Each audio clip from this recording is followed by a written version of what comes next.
there you have it. Possibly for the last time, the intro video. Where's my buttons? Here we go. Greetings, friends, and welcome back to another episode of DreamWizard Plays number 409, Disco Elysium, Director's Cut from 2021, Part 19, and I believe the final episode. I did a little digging on the internet, went and looked for a walkthrough, not to spoil anything for myself because I've been enjoying the ride. I don't want to know how it all turns out, but to figure out how much is there left, I think there's 3 sections left, and if we just hit them 1, 2, 3, we're going to get them all tonight. So I'm very much thinking maybe a longer stream if it takes longer, but 3 sections, 3 hours, we just kind of roll through it. Probably we'll get there. We'll see. We may have to roll a little bit over onto Friday if I get tired, or it looks like we're just nowhere near the end. So we'll see what happens here. Would you kindly, on this happy Thursday, like, share, and subscribe? Tell your friends to jump into the chat right now. Say hello on YouTube, Rumble, Twitch, Trovo, Kick. If you're watching on X, leave a comment, leave a reply below, and I'll stop in later and say hi. Can't monitor that live, unfortunately. They still haven't figured that out, but they're going to get around to it. If you would like to support my work, you may do so by purchasing one of 17 currently available works of historical dream literature.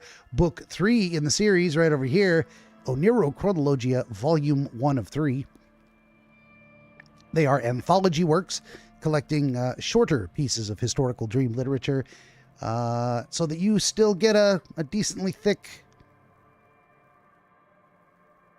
paperback in your hands. I couldn't think of a better one. Decently thick book, I guess.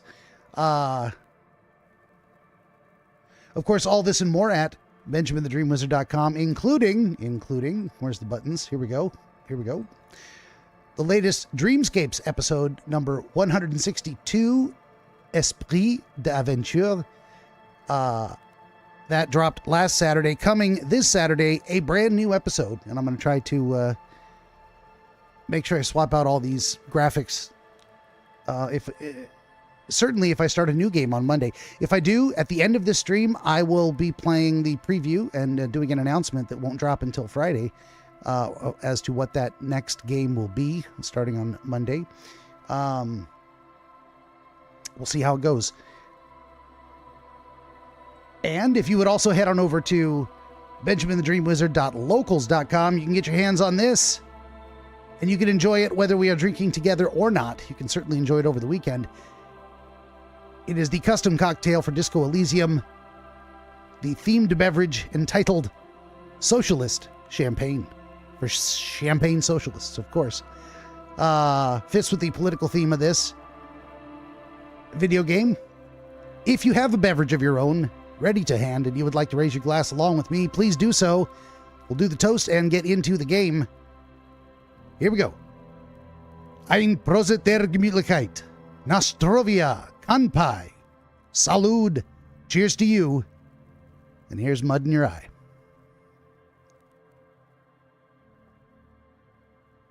I'm going to miss this flavor, and I'm going to love the next flavor even more. I guarantee it.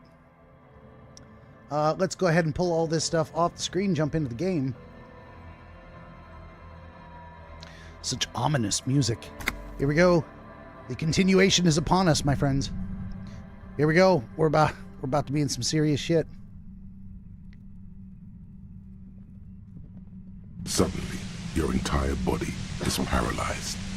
Aggressive white noise fills your skull. A strange pain, like you've never felt before. Through the static, you hear a woman's voice. It's like 1,000 radio stations are being blasted into your head all at once. But her words are the only ones you can make out. Calvin Pafford, hello. He says, oh yeah, been there. Have not we all. Welcome to the stream. I know you're feeling pretty uncomfortable right now. Don't move too much or fight it. That'll just make it worse. Says the shadowy figure next to the machine. Can't say it's a pleasure, officer. I was really hoping not to make your acquaintance. But here we are. Here we are, indeed. As she says the word officer, you feel a spike in the agony. It sounds like the entire radio frequency range is screaming directly into your neural pathways. Well, I'll try to cover my ears. No, buddy, that's not going to help. You can't shield yourself from this. It's an entirely new type of experience. Way worse than all the previous ones. And Yona's in the chat. Salutations, Ben. Greetings and salutations to you as well, Yona. Don't focus on the pain. Focus on doing your job. Tell her she's under arrest. I yell through the static. You're under arrest! Really now? Check this out. She turns the dial in her hand. You're overwhelmed with a new surge of violent static. It feels like a blood vessel exploded in your brain. What is happening to me? I'm using a pale latitude compressor. You and your partner have been caught in its field. Pale latitude compressor. What is the pale? I want to find that out at some point. The explosion of static you're hearing. It's the ULAN frequency.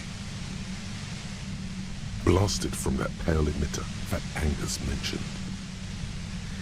I saw your equations. It's the ULAN frequency. Saw my equations? You've been sniffing through my lorry, right? I expected as much. I am a bit surprised you knew what you were looking at. Yona says, so that's Ruby. I believe so. I think this is her.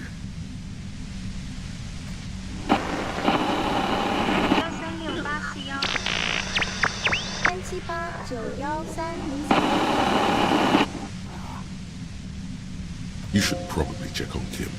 That's what good partners do. Look back at Kim. Right behind you, officer. Eyes closed. The lieutenant is doubled over. He's still alive and breathing. The torment Lieutenant Kitsuragi is experiencing is worse than your own, but he's slowly beginning to recover. A pale latitude compressor is used to sort of make the pale more manageable. With a lot of these, you can force a radio signal grid on the pale, literally crunch the distance across it. She's the bad one, huh? Asks Yona. I'm not entirely sure who's the bad one here, but she was ready for us. And she's certainly a central figure. We're going to figure out exactly how she figures. Signals are relayed across a series of repeater stations fixed to buoys. Not a fun job manning those stations. All alone out there in the pale, people lose their minds in just a few years. So, what we are experiencing is a concentration of radio waves. He gestures towards something with great effort. Precisely. This is an industrial strength paraboloid. It's meant for forcing dimensions on something that doesn't have them. Needless to say, the frequencies used are out of this world. He's talking some crazy sci-fi shit. I don't know what's going on here. Are we ever going to learn what the pale is? Or is it going to be left a mystery? At the upper limit is the large prime number generator station. It's used specifically for pale latitude compression. That's why you may be hearing some numbers. But you might also hear, or think you're hearing, local radio chatter. Well, it looks like I get to ask the question. What is this goddamn pale anyway? The pale? It's the end of the world. Oh, that explains everything. All right, then I ask her, how did you get your hands on this thing? I built it myself. She nods toward her torture device. That's illegal. I'm guessing it's patented. But we are beyond that, aren't we? I would imagine so, Kim. Oh yeah. Way beyond. She studies her death ray and the law officials trapped in it. Well, I'm going to ask her, will I stay like this forever? No. Once I shut down the compressor, the pain will end. It may take a few minutes for you to steady yourself, though. It's a bit like waking out of a very confusing dream. Well, then why do it at all? 4, 4, 2, 4, 5, 5, 7, 7.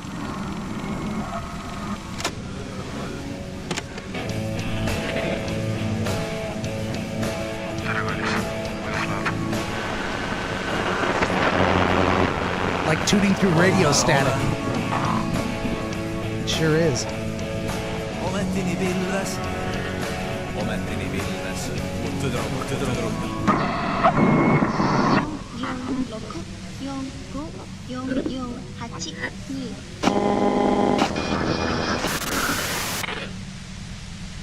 I shout over the noise. Have you experienced the compressor yourself? Yeah, I stuck my head in there before using it on you. It seemed like the ethical thing to do. Can't say that I enjoyed it. The field was weaker, but I can imagine what you're going through. This is all great, but let's talk about the man who was killed. Yeah, let's not talk about that shit.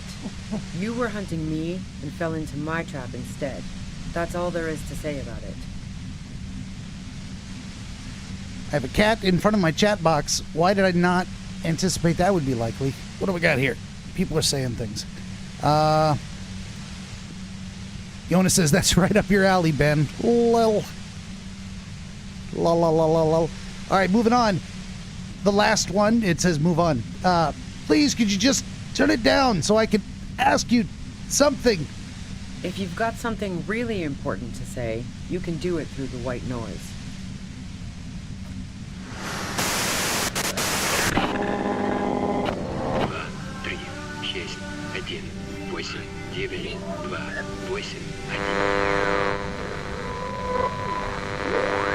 You're looking for a deal on mattress.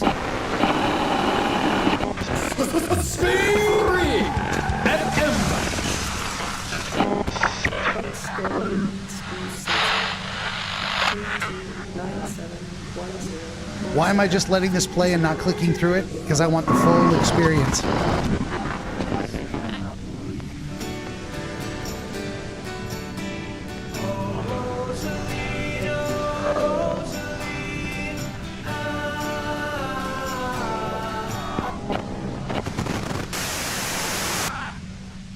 Then this. The lieutenant clutches his head, grimacing. God damn it. She regards you and Kim with sudden sympathy. Fine. If you really want to talk, I can dial it down. I've also got a gun, by the way. She steps reluctantly out of the shadows. The pain lessens. The gun she's carrying is a two-barreled front loader, not like the murder weapon. Well, it doesn't feel much better, but you can form sentences now. Thinking doesn't seem to hurt as much. How did you know we were coming? I heard you in the passages, and I've been preparing for quite a while. By hiding bullets under floorboards? So you found my shack, huh? I'm not surprised. I'm a pretty good cop. Her tone is bitter. She thinks she's been betrayed. She didn't rat you out, by the way. Isobel, the washerwoman. So nice. That's one knife I didn't want to find in my back. You're desperate, aren't you? I was. Before I caught you in the pale latitude compressor. I'm fine now. It was dark in the shack. The waves outside had calmed down. She looked at the loaded gun. Then she cracked the barrel open and took the bullet out. Not today. Tell me, did you shoot Laylee? No, I didn't do it. I only helped stage the lynching, though I doubt that makes much of a difference to you. Who ratted me out, by the way? Was it Titus? No, he wouldn't have broken first.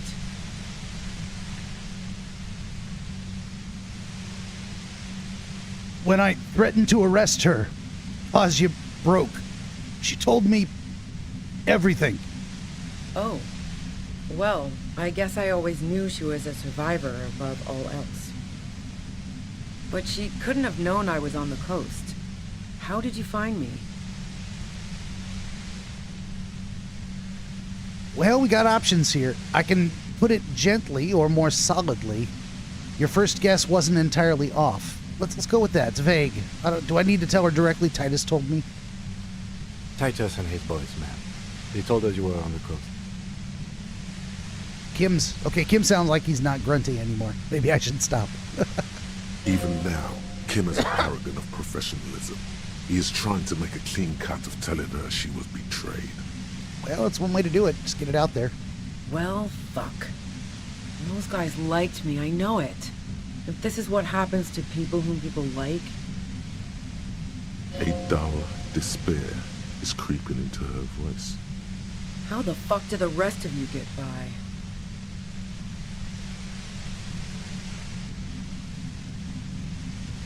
We got some options here. I can tell her, wait. Wasn't it you who called me the human can opener? It's not personal. I open them up. Or I do it by asking questions, and I have some for you. Or, honestly, I don't know how I do it. I just stumbled in here. Can you please explain this shit to me? Let's go with that. I don't know how I do it. Explain. What shit? I told you I didn't do it. Sounds pretty simple to me. She adjusts her grip on the gun. I ask her, would you say that Lely was a likable person? I didn't like him. Hardened mercenaries aren't particularly likable types.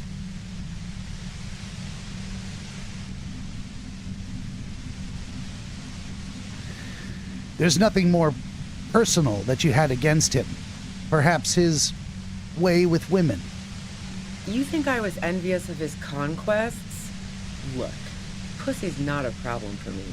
And definitely not a reason to off someone. I mean, it can be. Maybe not for her. We'll see. See her confident gaze, her toned arms. Yeah, she wouldn't have had much trouble in the intimacy department. Well, my electrochemistry agrees with her assessment. I ask her, you don't feel any sympathy for the mercs, huh? It is hard work. Plenty of broken people who don't come with that kind of body count. Besides, they're paid well for what they do. Did you feel protective of the Union? Yeah, sure. And I didn't like Wild Pines sending in those foreign hirelings. Me and a fuck ton of other people around here. She didn't hate him, okay? Other questions. Let's go. I'm listening. Do you have an alibi for when Lely was shot? Man, I was with the boys the whole night. I hope they at least bothered to impress that upon you. They said there was maybe 15 minutes. They couldn't account for you. Yeah, and I'm sure they also made some funny remarks about it. They always do. I've driven a lot of long haul and chugged a lot of beer, man.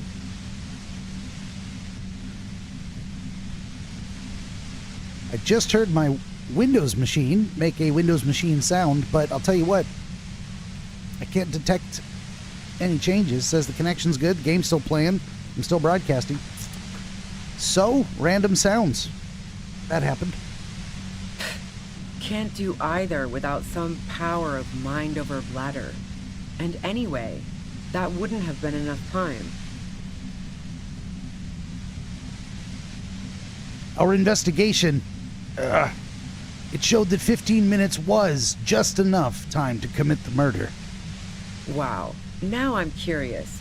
Please, explain. Do you play much pinball? No. Not since I was 14 and hanging out in the only diner in Dardenne. Haven't been into low-risk, no-reward games since moving to the city. Why?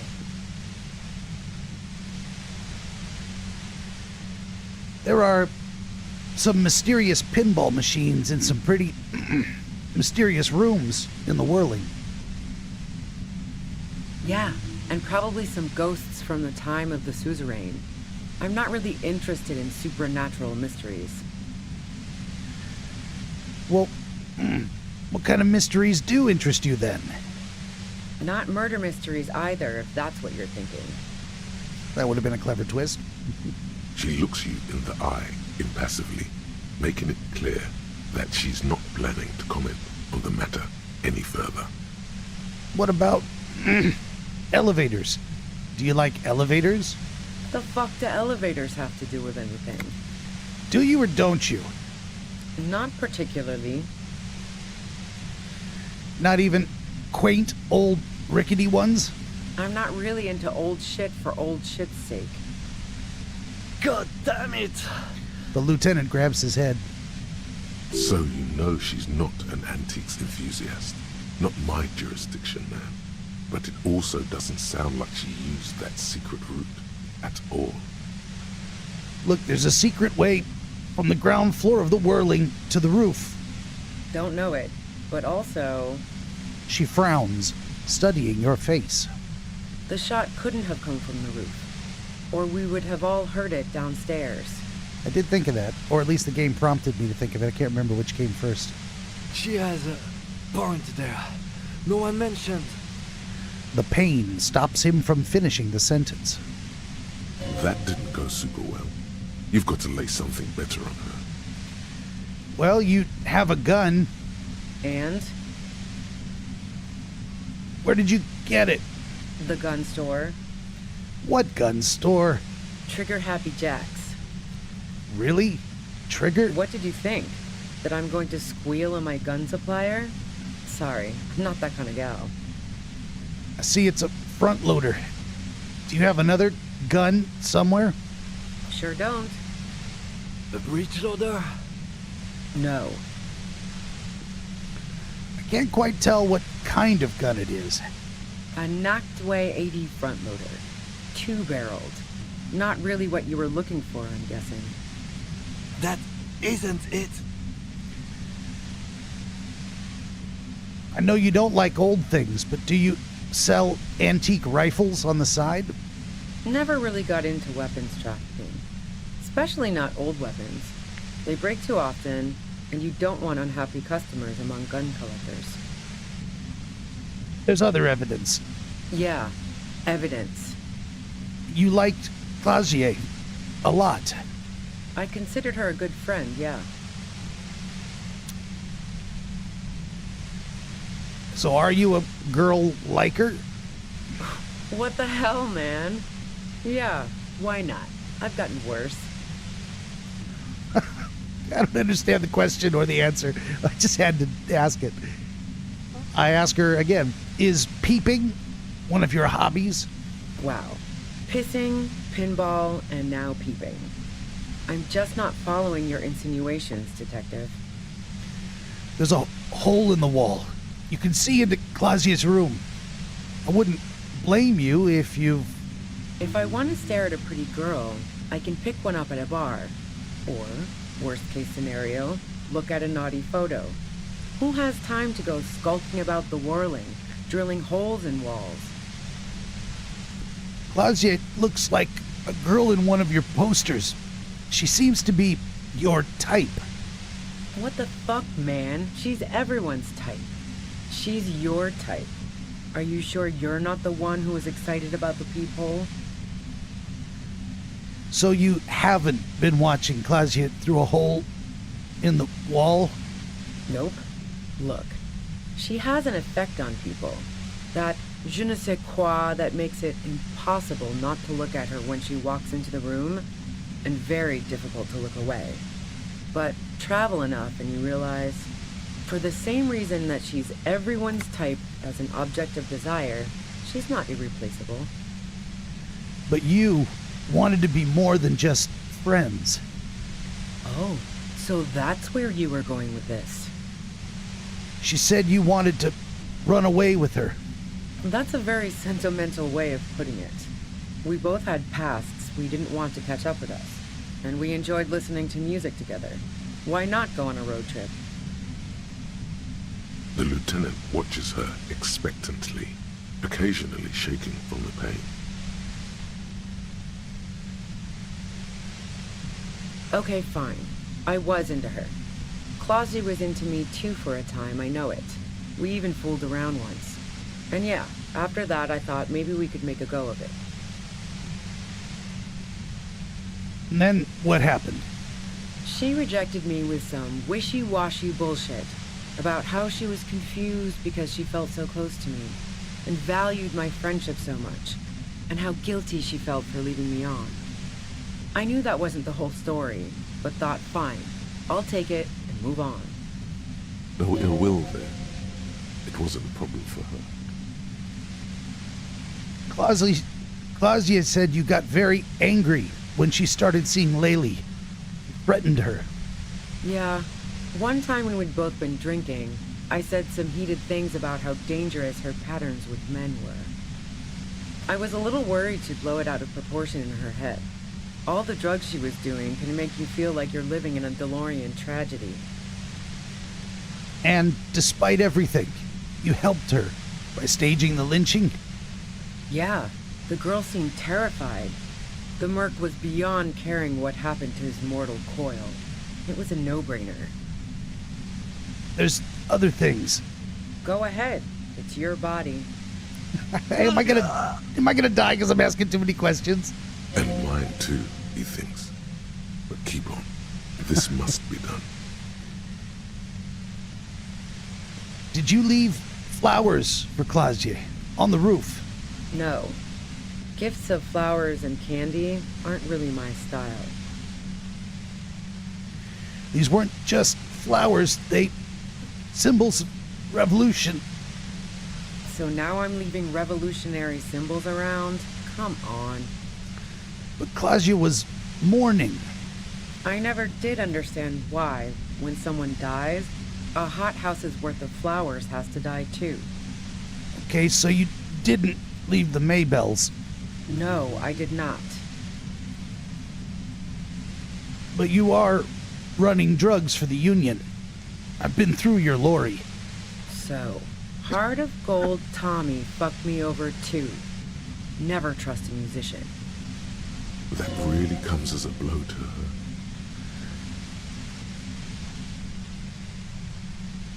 No, he didn't. I found my own way in. Okay, great. You got into my lorry on your own.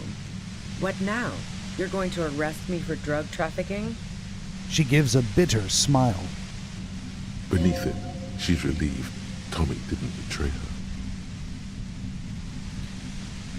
I can say you're a criminal, or I can say you had financial incentive.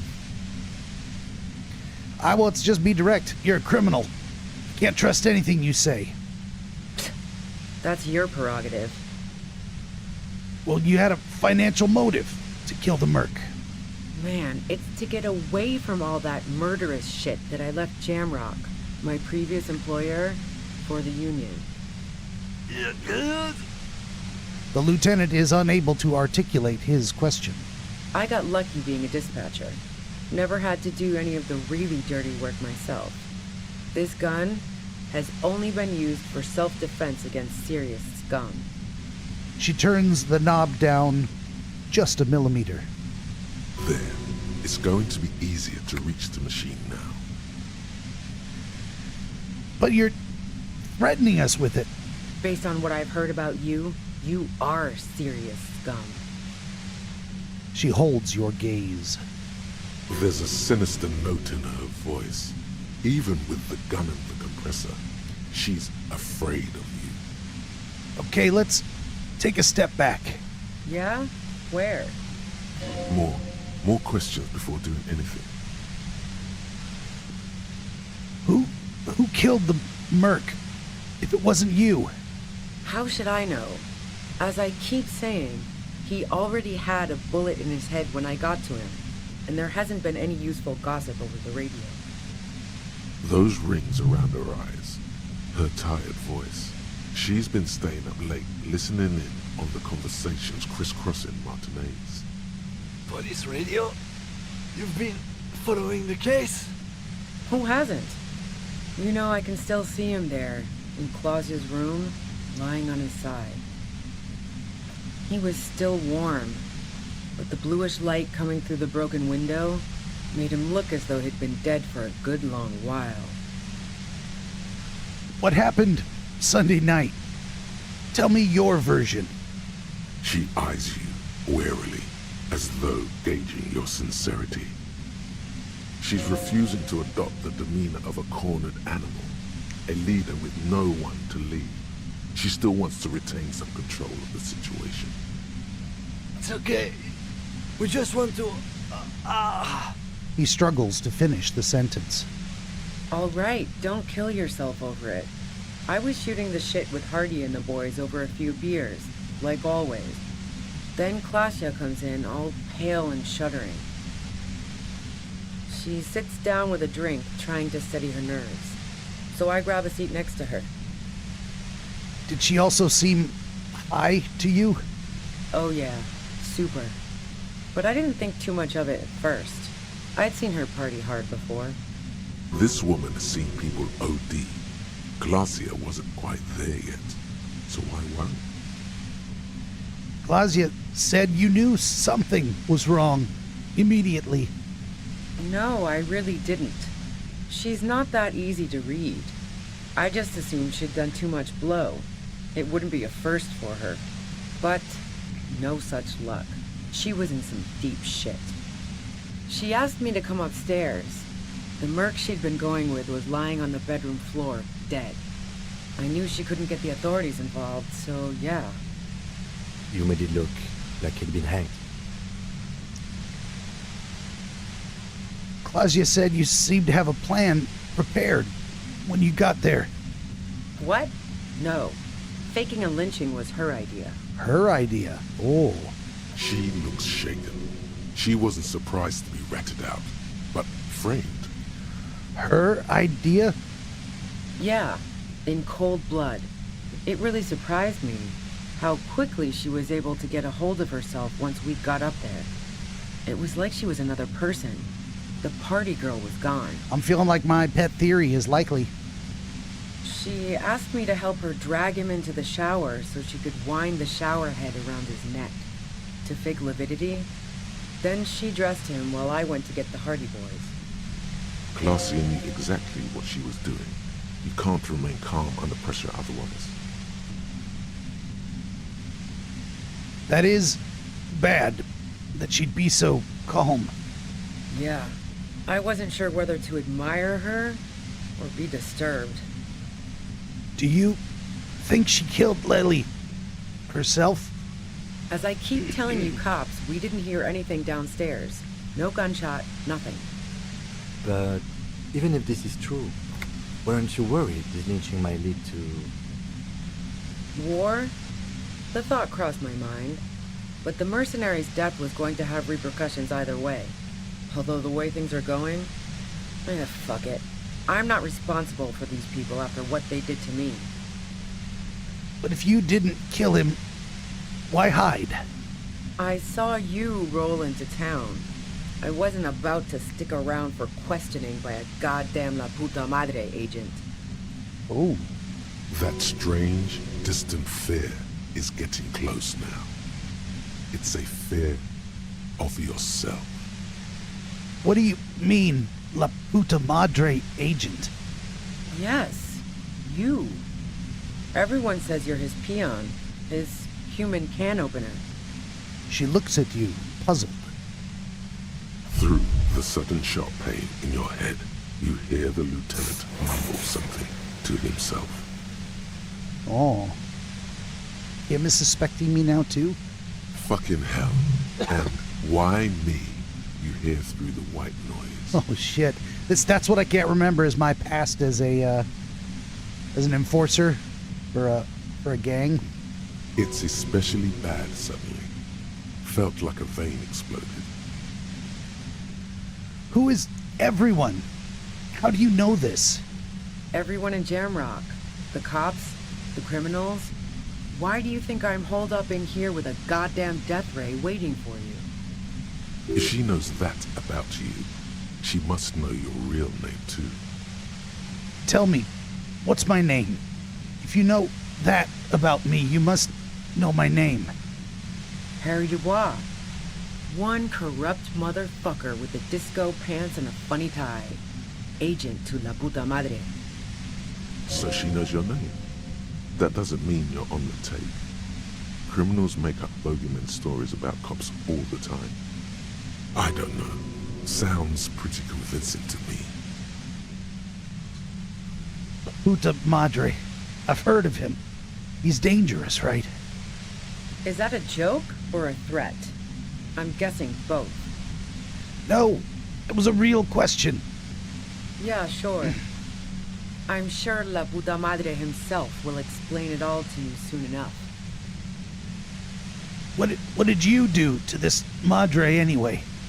You've been to my lorry. You think the biggest player in Jamrock appreciates competition? And now I have Harry Can Opener in my lair. Fucking Titus. Did you know about the bunker next door? What bunker? The communist hideout back there. Don't know anything about it.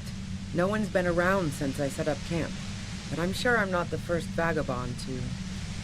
Her voice trails off into white noise in your head. It feels like an aneurysm approaching.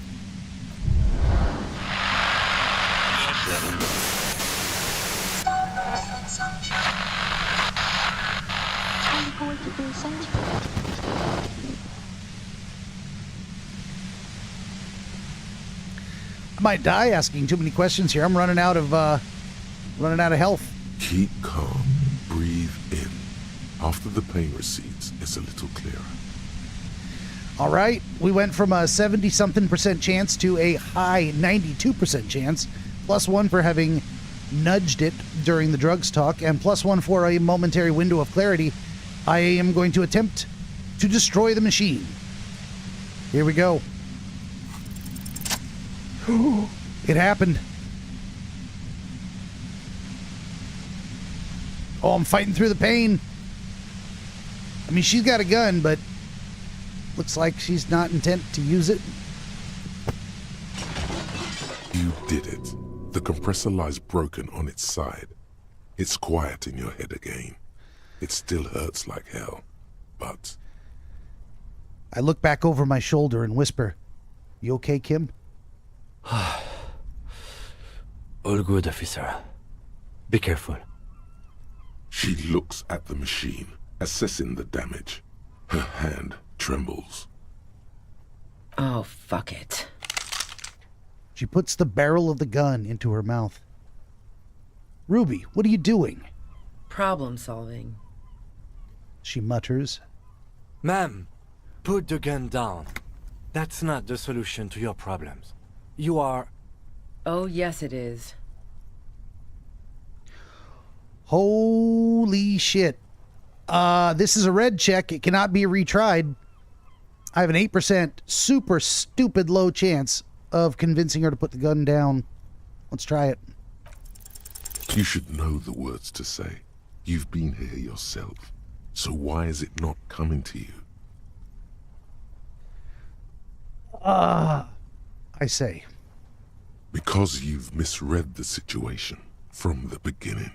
And now her finger squeezes the trigger. Come on, one idea. I need one idea. No, wait. Finally, it comes to you. A way to connect with her. Says my rhetoric. We're jumping on this grenade. I can't save. I can't save. I couldn't do it. It disables it when I'm in the menu. The only way to do it is to go back through that entire dialogue and try it all over again. We're gonna see what happens. Ruby might die. We might be unable to save her. Suddenly, I burst out with, "I know your pain. I've been let down by a woman too." Oh! She flashes you an incredulous grin. Then she exhales sharply, shakes her head, and pulls the trigger. Well, we're not saving Ruby. That happened. Do I go back through all of that? I could restore it, skip all the dialogue, and go straight to this conversation. I might try. You watch as her brains trickle out through her neon hair. She killed herself. I failed to talk her down. Lieutenant Yefreitor Dubois, control your emotions. We did our job. This won't be the worst thing that happens on this case, believe me. You can't let this break you. There is no coming back from this one. It will stay with you in nightmares All right. I compose myself and say, what do we do now? We clean up. It may take days for processing to pick up her body. We need to move it somewhere. That tent there. Oh boy. We are going to do a save. Oh, I can't save the game. Not yet. I'm working on it. Now I can save it. All right. Auto save in the Feld building at 1743 at the conclusion of that. We're going to save it again anyway. I'm going to go back and we're going to see if there's anything I can do differently. I needed rhetoric. Fuck. I don't remember what it was I needed to convince her. It's got to be rhetoric. I'll see if I can boost my rhetoric. Go by peanut butter. Come here. Come here. Come here. Come on, boo-boo. Come on. Come on. Okay, come here. Come here.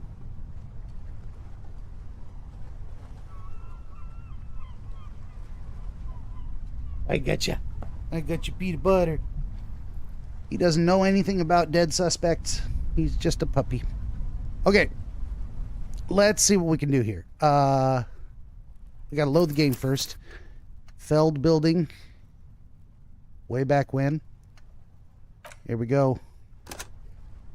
I'm going to try to put on... First, I should have looked to see if there was a whole bunch of rhetoric clothing I could put on. That is -1 rhetoric. Authority, logic, savoir-faire, empathy, visual calculus, logic, conceptualization, empathy, composure, half-light, drama, pain threshold, suggestion, shivers, drama, inland empire, rhetoric. Let's put that rhetoric shirt on. That's a shirt. That might be it. Unless I've got rhetoric pants and shoes. I don't think I do.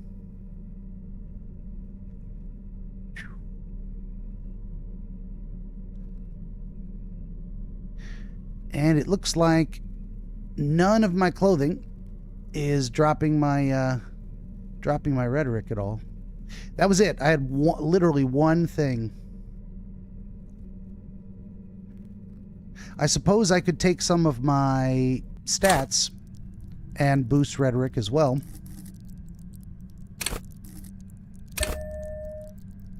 Let's do that. Intellect base, learned skill, and bonus from items gives me a total of 3. It gives me at least a 50-50 chance without using my last spot. We're gonna quick save it. I'm gonna see if I can speed run the conversation back to that Suddenly, point. your entire body is paralyzed. It's like 1,000... I know you can't say it's a pleasure. As she says the word, that's an awful decision. Why would you not want... Don't focus on the pain. Focus on doing your job. Tell her she's under arrest. Really now? You're overwhelmed with a new surge of violent static. The torment... I'm using a... The explosion of static you're hearing. Wait, is Yona the says ULAN wait. frequency. Wait, what? I'm listening. Talk to me.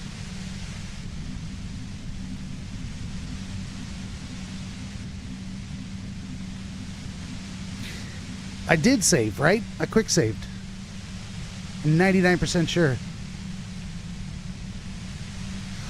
Oh, you went and looked it up. No matter what you do, Ruby disappears. So there's like there's no point to any of this. Trying to save her.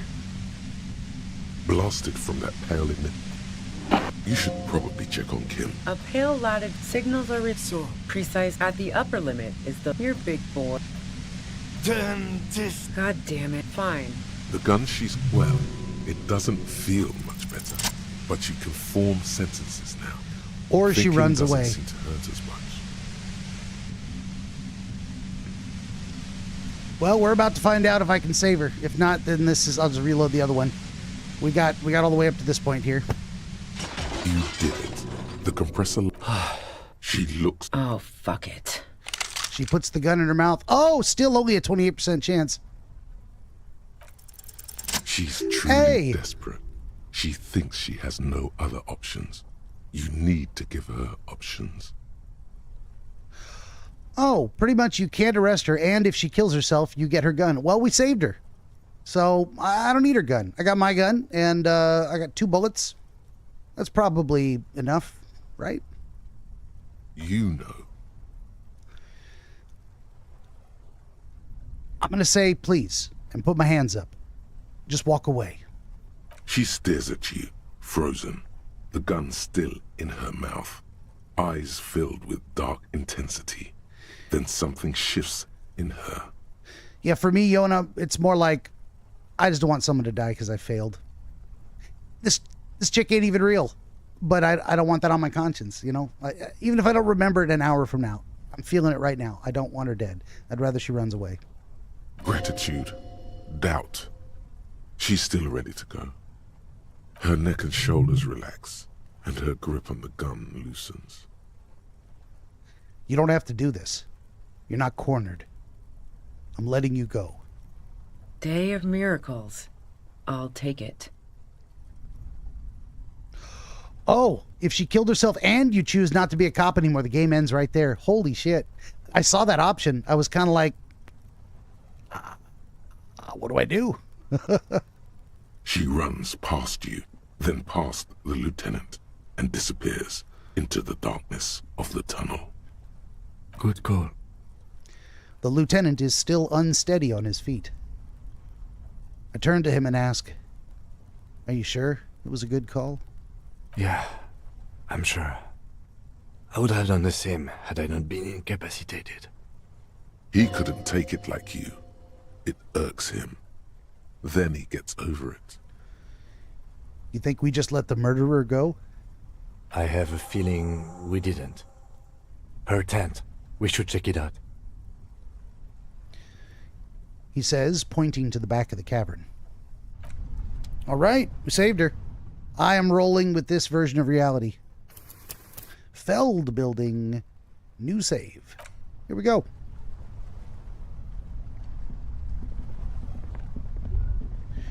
Yep, she got a tent back here for sure. Well, let's start over here. What is this? Dark water trails into the distance. There is no way out. Well, we did kind of have her trapped. I mean, she was in here. She had to get past us to get away.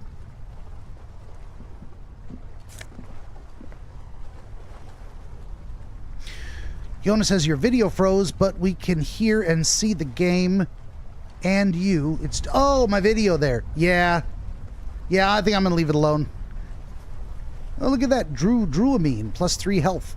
Look at that. All right, just in case I came out of that experience significantly damaged. Cooking utensils. She has prepared herself porridge with bananas. And about $8 in there. And what's in the tent? The plain red tent stands by dispassionately. It was pitched by practiced hands. She's used to camping out. The good thing about my video being frozen is now you can't tell when I'm picking my nose. I look inside the tent. The tent looks old, but well maintained. In the darkness of the tent, a rolled up sleeping bag, cooking utensils, some books, and a kerosene lamp. It reeks of cigarettes. I shine my flashlight on the books. Assorted soft covers, mostly pulp horror. A motor carriage lies buried in the snow on one cover. On another, a ghost airship. You also see a collection of radio enthusiast magazines.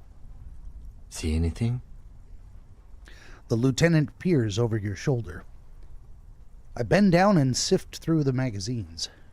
Rager Monthly, Journal of Material Science. More Technological Digest.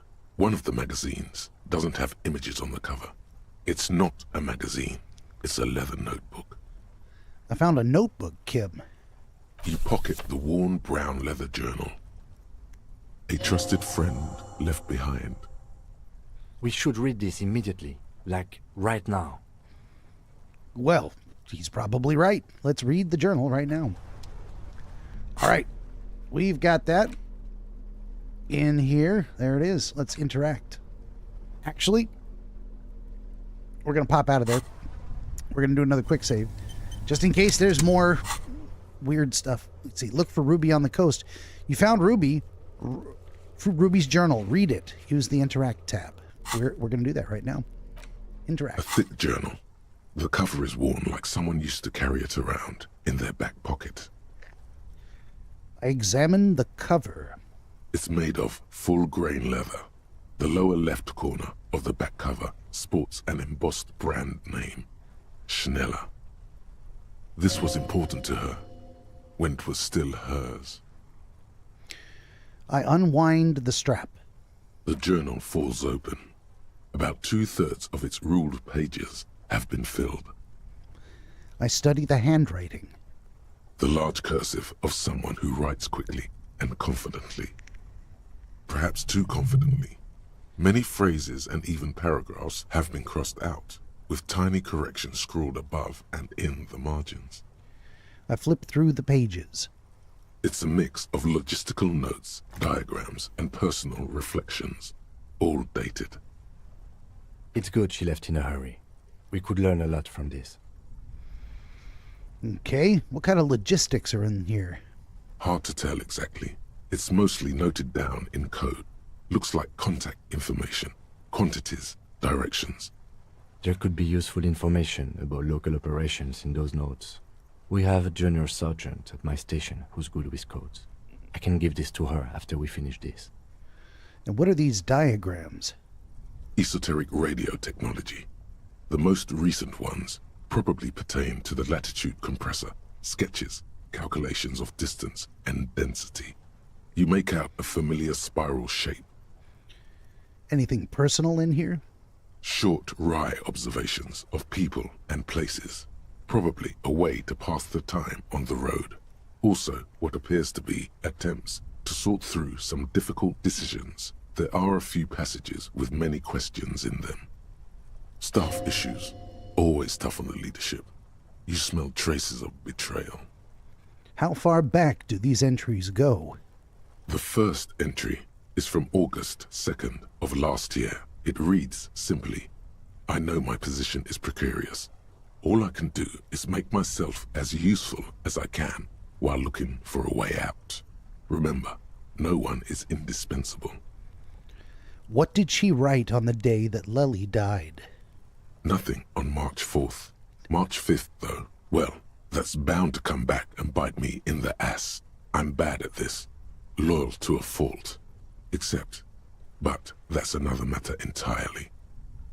You have no idea what she means. These are personal notes. Don't expect to understand all of it. How about the most recent entry? The most recent entry is from today. It reads, even when I leave here, if I leave here alive, what's my next move? Staging a lynching is a crime, even if I'm not accused of murder on top of that. Forever on the run. Not really my idea of the open road. Man, I was really looking forward to winning.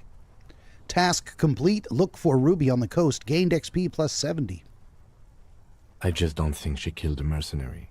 It's mostly a gut feeling, though, since we let her walk out without hearing her side of the story. That would be a first, or a fourth. But who's counting, he thinks. Very rarely does anyone actually get framed. If she didn't do it, then maybe it's a good thing we didn't catch her. I wouldn't go so far as to say that. We have other reasons to arrest her. He says, frowning. Besides, I'm not sure her life as a fugitive is going to be much better than with us. Kim, who do you think killed the merc? Clausia was the one who pointed the finger at Ruby. Perhaps she was trying to steer us away from herself, or... He stops to think, and I respond, I don't know. Either way, we need to keep an eye on her. One thing is for certain. We have business back in the whirling in rags. Questions to ask.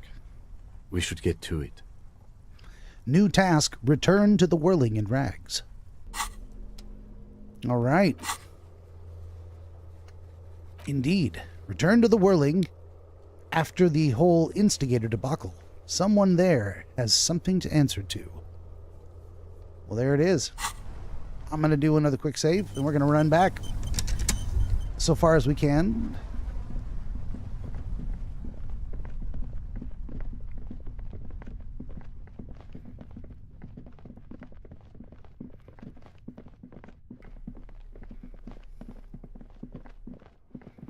Oop, this way, yes.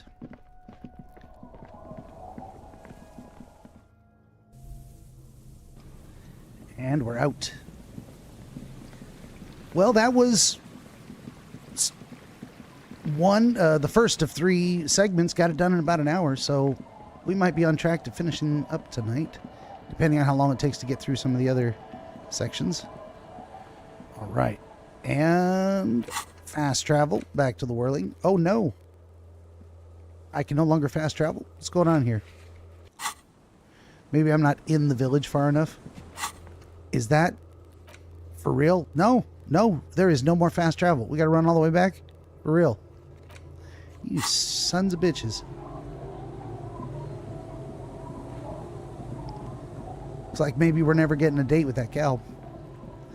Which is fine, whatever, right?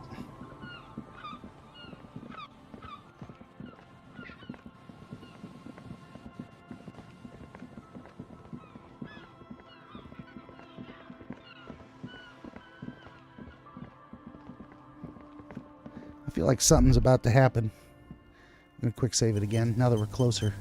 Ooh. Stop. Now. It is time. For what? Crisis. Death. You can feel it in your blue soul. What am I supposed to do? Be prepared. Make sure you have your pepper box in your hand. Your fingers reflexively reach for the Villiers 9mm pistol in your pocket. I'm not sure I really feel ready for what lies ahead. Then you'd better get ready. Whatever happens, I've got your back. All right. Pistol time, huh? Tools? Well, let's put away the flashlight and pick up the gun. And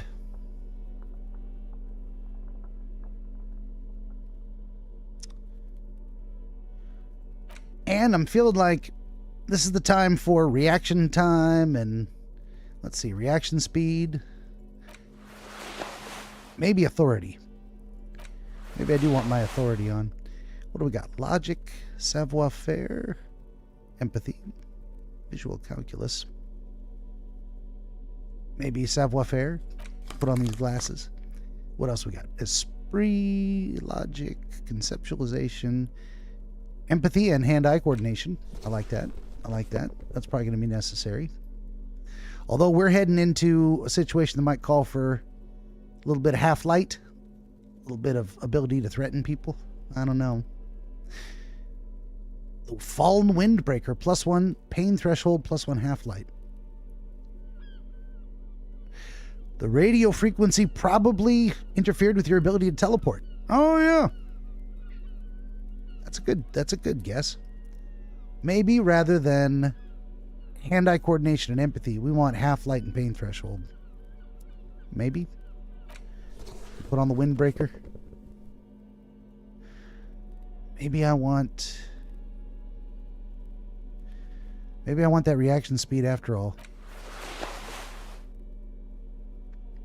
What else? Pain threshold, shivers, drama, Inland Empire. What am I getting rid of? Inland Empire and Volition. Let's put on that scarf for pain threshold just in case. Oh, well, let's put on this piece of armor as well. Gloves, electrochemistry or half-light. Let's put on half-light. Pants, savoir-faire, electrochemistry, half-light. Should I put on these crazy pants? Yeah, probably. Reaction speed. These pants would give me reaction speed. What did I put on? +2 to half-light. Maybe I'm really going to get really good at threatening people. And reaction speed and hand-eye coordination in the shoes. So the question is, +1 reaction speed, or +2 half-light. Let's look at my stats. Half-light is cranked up. We're going to do some damage there. I've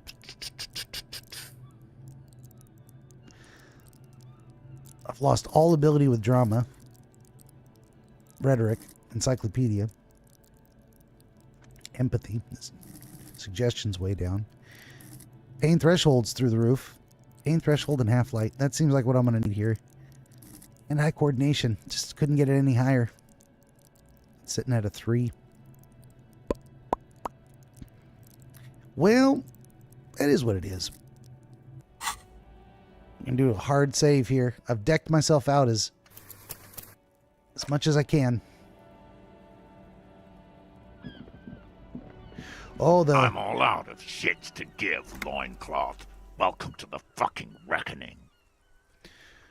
There's a feverish gleam to the eyes of the one known as Courtenaire. That must be this boy here. And let me guess, this is Clausia. Ah! Put your damn gun down. People are gonna get hurt. We need to talk this through. All right? Titus remains calm. Shut up! You're not gonna talk yourself out of this, loincloth shit fuck. This is the mercenary at the gates. His chest rises and falls under the ceramic breastplate. His fingers reach for the butt of his sidearm. There's something very wrong with him. This guy, he's dangerous. Shh. The lieutenant raises his left hand. This is a misunderstanding. Nothing irreversible has happened yet. You can just return to your unit and forget all about this. The Kypt is merciful, willing to spare us if we just forget about our murdered and humiliated commander. Okay, I was wrong. I think we should just kill everyone, Corty. This is not Clausia. This is DePaul is her name. So apparently there's 3 mercenaries. Or there's an extra one over here. I don't know what's going on with this. They brought in a third after the first guy died. You are all drunk. Come to your senses. You won't gun down 7 people in the middle of the street. This isn't a frontier town or a jungle outpost. Easy, Lizzie. Let me handle it. I know guys like this. I'm sure we can come to a peaceful agreement. Ain't that right, fellas? He is facing overwhelmingly superior firepower, and he knows it. Peaceful. It sounds like the armored figure is weeping. So it must be this guy over here. Rude Honklauen. Nest in your abdominal cavity like a little wild mouse. The masked man's words are barely intelligible, but you can hear them. Fuck, there's the third one. How did we miss something like this?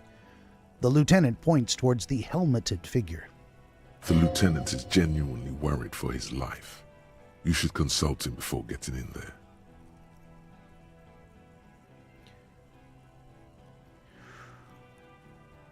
Well, I guess I'll start at the top. I think I get to go through all of this list. I say to Kim, we're out of time. This is... The Mercenary Tribunal. The lieutenant nods. I ask him, Kim, what do we do? My plan is not to get killed, but we have to intervene. I whisper to him, Big one is the mercenary at the gates. If this turns into a firefight, we should take him out first.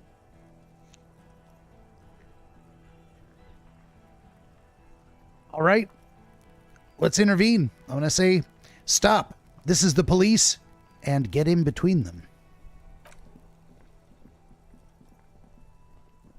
Get lost, comedian. You cops had your chance. Now it's fucking time for some justice. He licks his lips, waving his gun at the crowd. Losing his balance for a moment, he staggers backwards. I think he's calmed down a bit. So says my empathy. Maybe I did want to keep all my wits about me and have better alternative skills available. I don't know, I boosted the hell out of what I thought I was going to need, but who knows? No, he didn't. He's about to open fire. No, he's calming down. I can talk to him. You can't think that way now. This is serious. Pig fuck! The voice from behind the helmet interrupts your thoughts. You only make out that last word. Easy now. No one needs to die here today. Oh, people are gonna die today.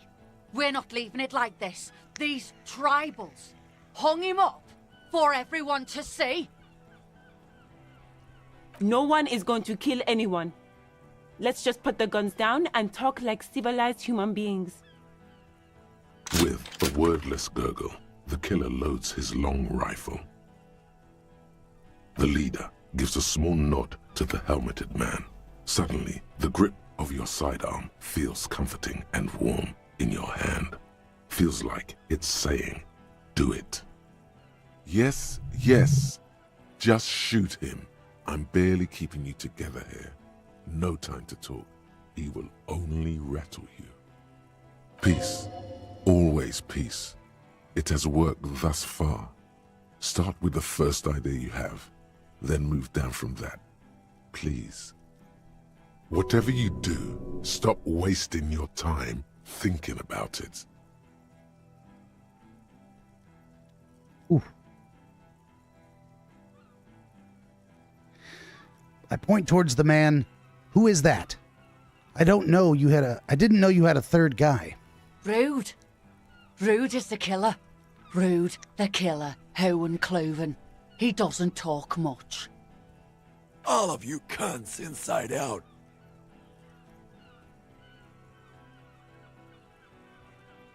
What was that, Rude? Rip you open.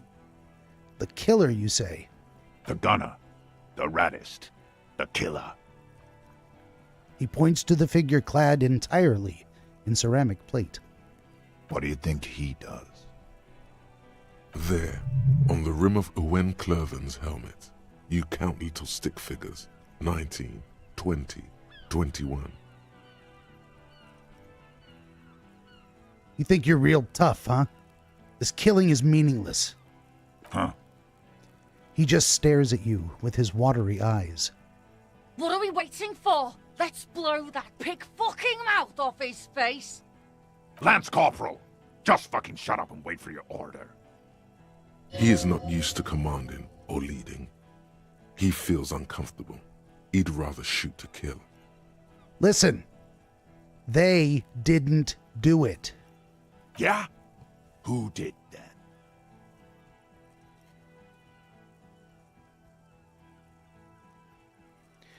It was someone else. Someone who's not here right now. How fucking convenient. He gives you a drunken stare, then puts his hand on the gun. His fingers are twitching. That's a draw reflex. He's about to draw.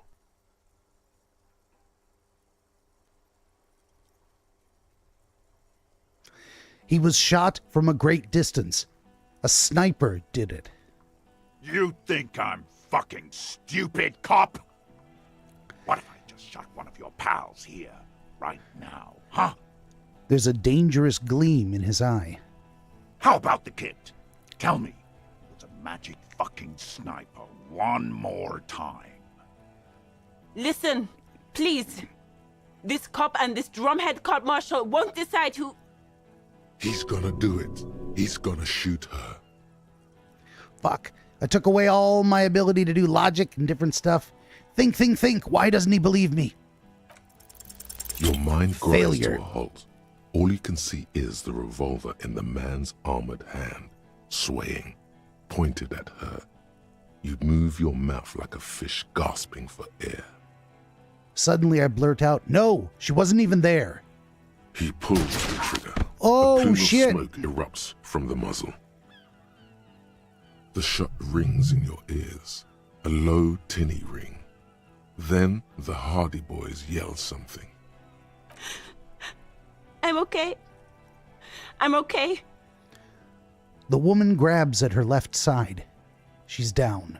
Her white shirt soaks a blood red around her abdomen. She gasps for air. She's not. She's bleeding out. If she doesn't get help in 10 minutes, she'll die. Fuck this! Eugene starts pulling something from his pocket. Gene! Cancel Lizzie! Now! He'll be ripped apart. They all will. The moment the third man opens fire. And he knows it. Well, I should have tried this beforehand. Low chance for rhetoric. I know about Downwell. Whatever that means. But Gardner is dying. Let's try it. Rhetoric. All right. Oh, shit. Here we go. This is an illegal tribunal. Krenner would never sanction this. Who's the commanding officer? Take your pick. You only have time for one argument. Choose wisely.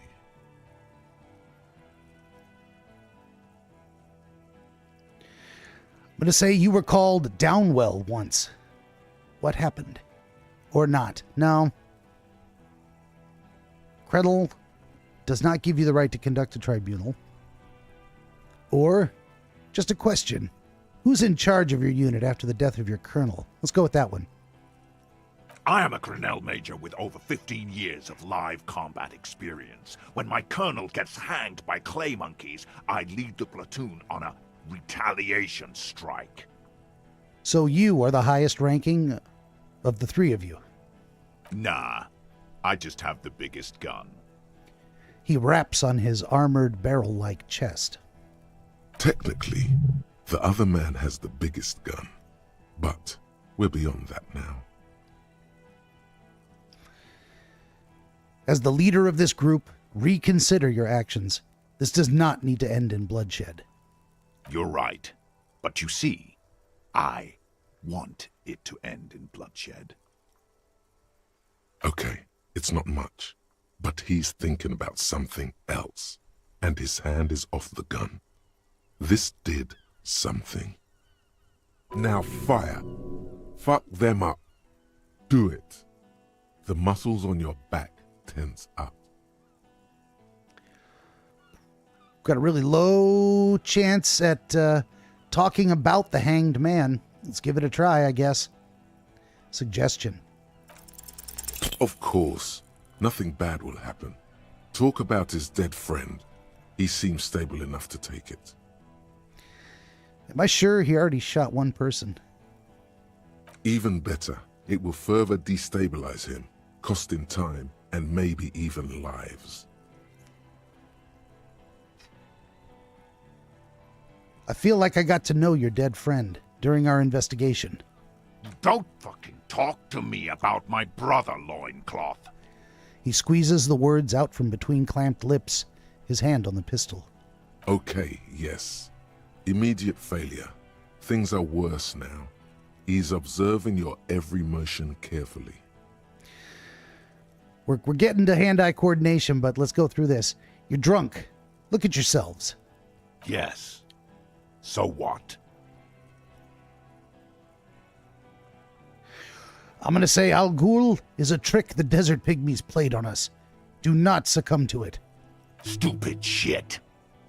I know what you're doing. Fuck. It's not gonna work. I'm clear as day. Enough already! What is this? We didn't come here to fucking chat! Interrupt me again and I will execute you on the spot, Lance Corporal. The outburst is accompanied by yellowish saliva around his mouth. I try again. The Wild Pines rep does not approve of this. You think I care what that company cunt thinks? He laughs, but it's a hollow laughter.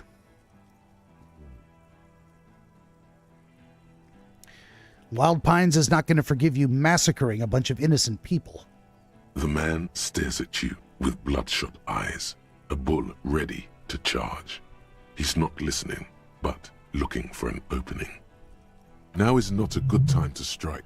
He's looking right at your hands. Do something else. Get him distracted. We're working together. She knew you're out of control. She told me. She's gone, you stupid fuck. Sailed off 5 minutes ago. She doesn't give a shit about you, Silos. Stay cool! How is she? I'll be okay. I'll be... She puts her bloody hand on her heart and starts shaking. She'll be gone soon, too. Company bitch is gone. Lely's gone. Fuck are we still doing in this shithole? He looks around, tired suddenly, sad even. Guys, I just get in the way. I don't even have a gun. Shanky's gonna make a break for it. Hold your ground. Any more of you run, I'll shoot you myself. We're doing this together. They're afraid, all of them. Trembling reeds in the wind. They'll run, scatter soon, one by one. No, the rest will stay. They would hold their ground, even if it means dying here with you. I look around and ask, where is Klasia? She can explain this. Who the fuck is that? Klasia, the woman upstairs, where is she? She left. Gart, what the hell are you doing here? What am I doing? My fucking establishment is under fire. You know how much windows cost? I shout back at the man. What do you mean she left? She left. Her room's cleaned out. Right before these assholes showed up. We should have arrested her. The lieutenant whispers, his eyes still on the armed mercenaries. You can feel how upset he is with himself. Just for a second. Then the fear takes over and he's back in the moment. Hey, Bushman! Your little cunt isn't gonna help you out of this one! She's gone. Forget about it now. Concentrate on this. We got an even chance. He is distracted by memories. I've got them arguing amongst themselves. I let Gardner get shot. That was a negative. +1 for discussed his dead friend, and +1 for got him talking. Rolling the dice.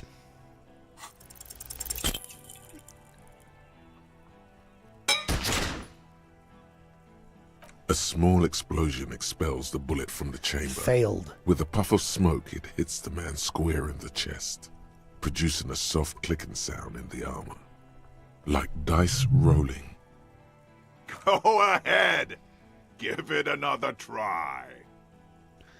Ooh. Oh. We'll do it again. Another soft explosion, like a firecracker, goes off in your hand. Another soft click from the gleaming white cuirass. They teach you to shoot the chest in Copland? Stupid fuck. Kill him. And we die. To your right, the killer raises his rifle and takes aim at you. His moves are steady, but the long barrel of the rifle sways slowly. Kim, where's Kim? From the corner of your eye, you see the lieutenant raise his pistol and aim it at Rude. I blink and think. You stare down the barrel of the gun. You see Rude's mask behind it, his eyes in the slit of the helmet, like a camera lens, focusing on you. Is there anything we could use to protect this frail body? That gun will tear us to pieces. There's no way. You're just gonna die. Just close your eyes when it happens. Impossible. Low 28% chance to dodge the shot. Here we go. A low shot Fail. rings. You feel a tapping like rain on your chest plate. Heavy drops of rain. Then the sound of dice rolling as the cuirass distributes the shot evenly from plate to plate. You got hit. The armor took most of it, but still your ribcage burns. Feels like blood is slowly seeping into your lungs. God, please. The lieutenant says quietly, without trembling. He aims, face pale. 2 shots ring at once. One from the lieutenant's pistol, and the other from DePaul's. It's aimed at the lieutenant, but It misses. You hear a scream behind you. Kim, did he hit the rifleman? Blood gushes from the helmet's eye sockets as Rude staggers back, disoriented. The sounds coming from his helmet are not human. An unbelievable shot from the lieutenant. But who screamed? Glenn, dying in a puddle of blood Oh, behind shit. you. His mangled torso has 2 gunshot wounds. Blood gushes out of them like red geysers. Geysers, but whatever. Red geezers. Oh God, watch out. You see 2 cold eyes looking at you through all the smoke and panic, and a pistol raised, aiming at your chest, point blank. Then the man squeezes the trigger. I'm gonna look him dead in the eye. A look of happiness. His eyes seem unnaturally bright, shining like stars. Something in the fear must distort him somehow. He is evil, and the end. Here it comes. Death. This is a red check and cannot be retried. I'm going to attempt to evade the shot. It's not going to work.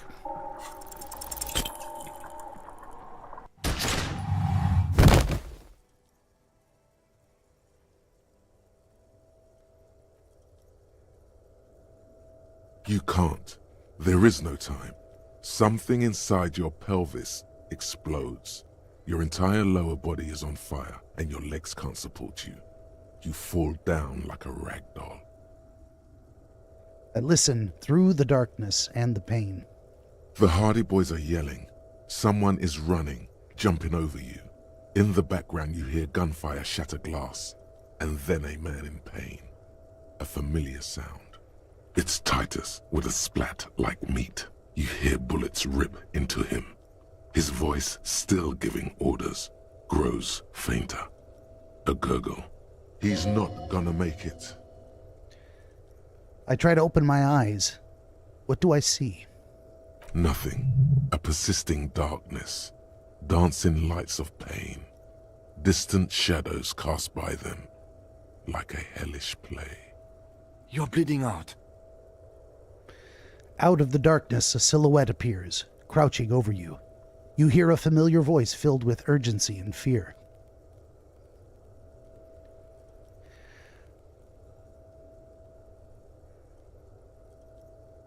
Oh. Gun down, line of duty. It's okay. Yes, keep talking. Stay awake. Look at me. The lieutenant pushes down into your wound, hard. But you can't. It's so hard. Your eyelids grow heavy, and the sounds ever more distant. And the cold comes over you. The lieutenant, too, is somewhere far away, almost gone.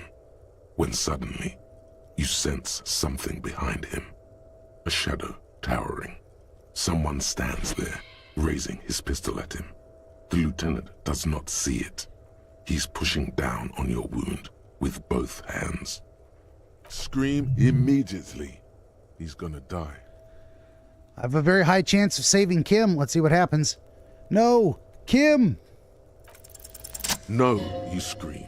Behind you, from your bloody lips, your eyes are full of fear.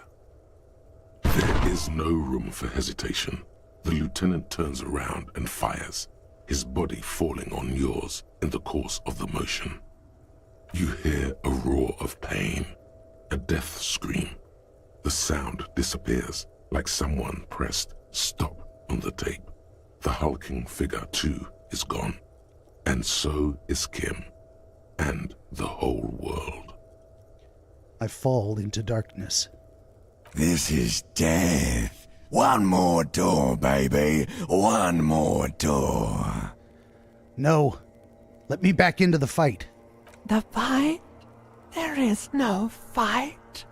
The fight is over. It was lost 1,000 years ago. You have laid here forever. Keep falling deeper. Take the door. He's not taking it. His body is not taking it. Oh God, no! He's not disintegrating. He's swelling up instead.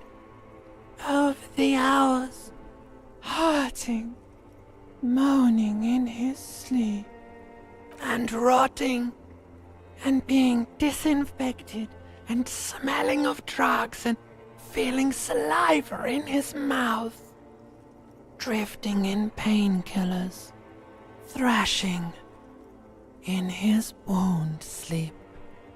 He can't go. Not before the case is solved. There is a radio in the distance. A radio of the world. Playing sounds. Good morning, Elysium. Soon you will return to the world. Hours turn to days. Soon we will get up again and go through it again. Finally, we know what the infernal engine was outside. The clarion call. It was him. He is the infernal engine. He never stops. He only gets worse.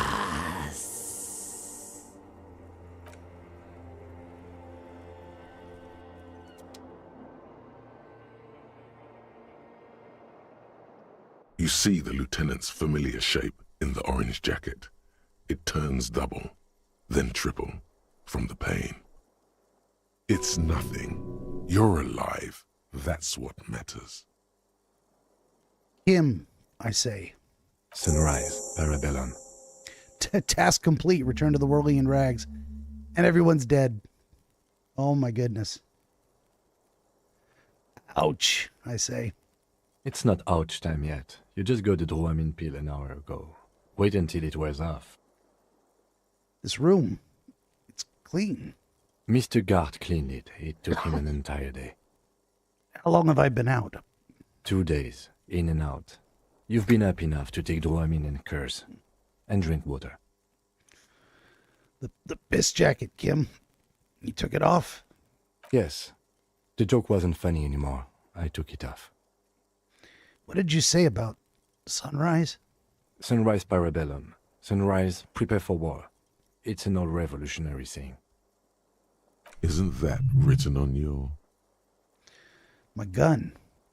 It's engraved there. Cops like it. Is it war today? The gates of the harbor are boarded up. The streets are a little more empty. Apocalyptic violence is yet to erupt, I am relieved to say. He looks out the window.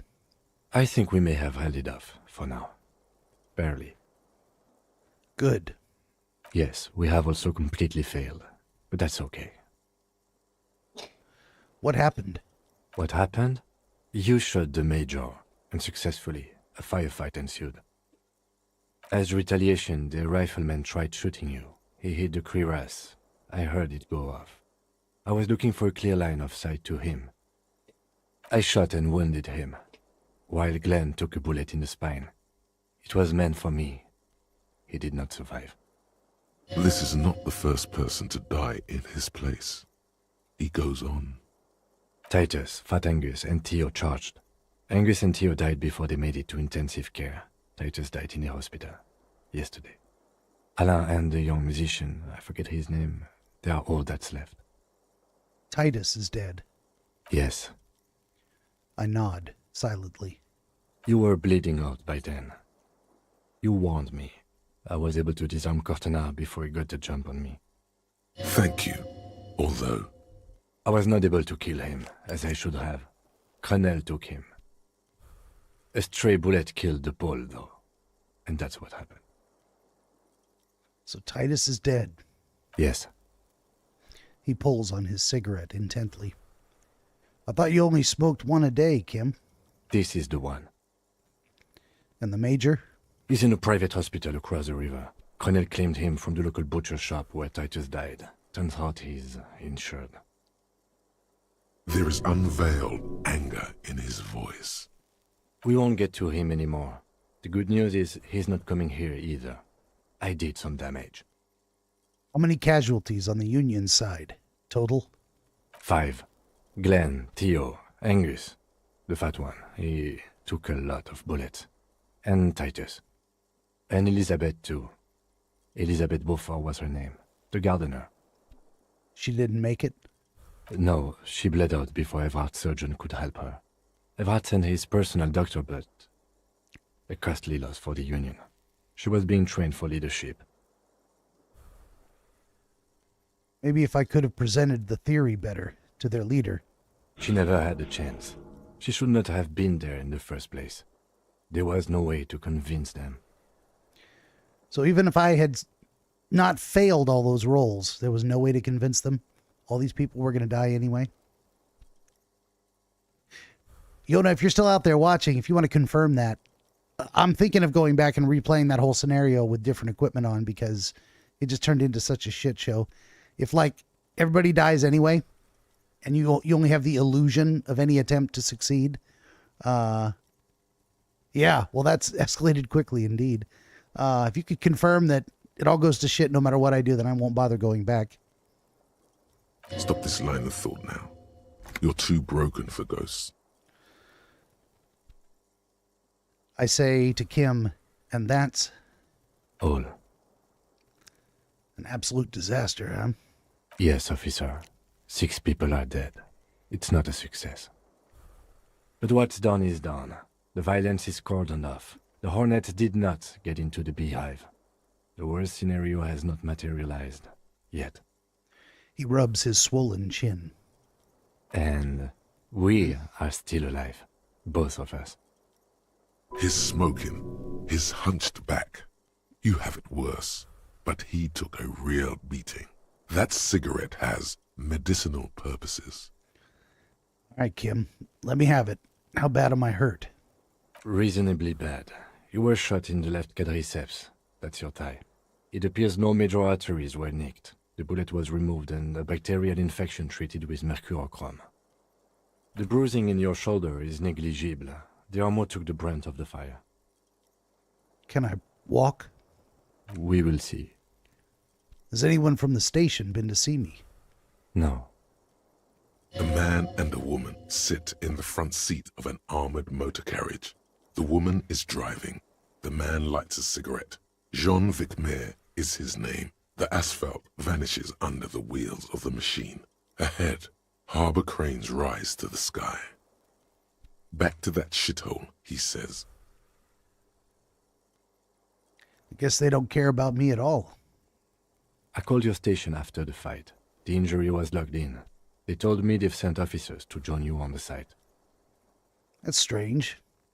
You haven't seen any, have you? I'm sure they're worried about you. If not my station, then who treated me? I did. Thank you, Kim. No need. Are you hurt? Not very. I have a concussion from the major beating me with the butt of his gun. I tried to not move too much. Things would be worse if you didn't warn me. Thank you. I did not see him coming. Stupid of me. Well, okay then, I say, getting up.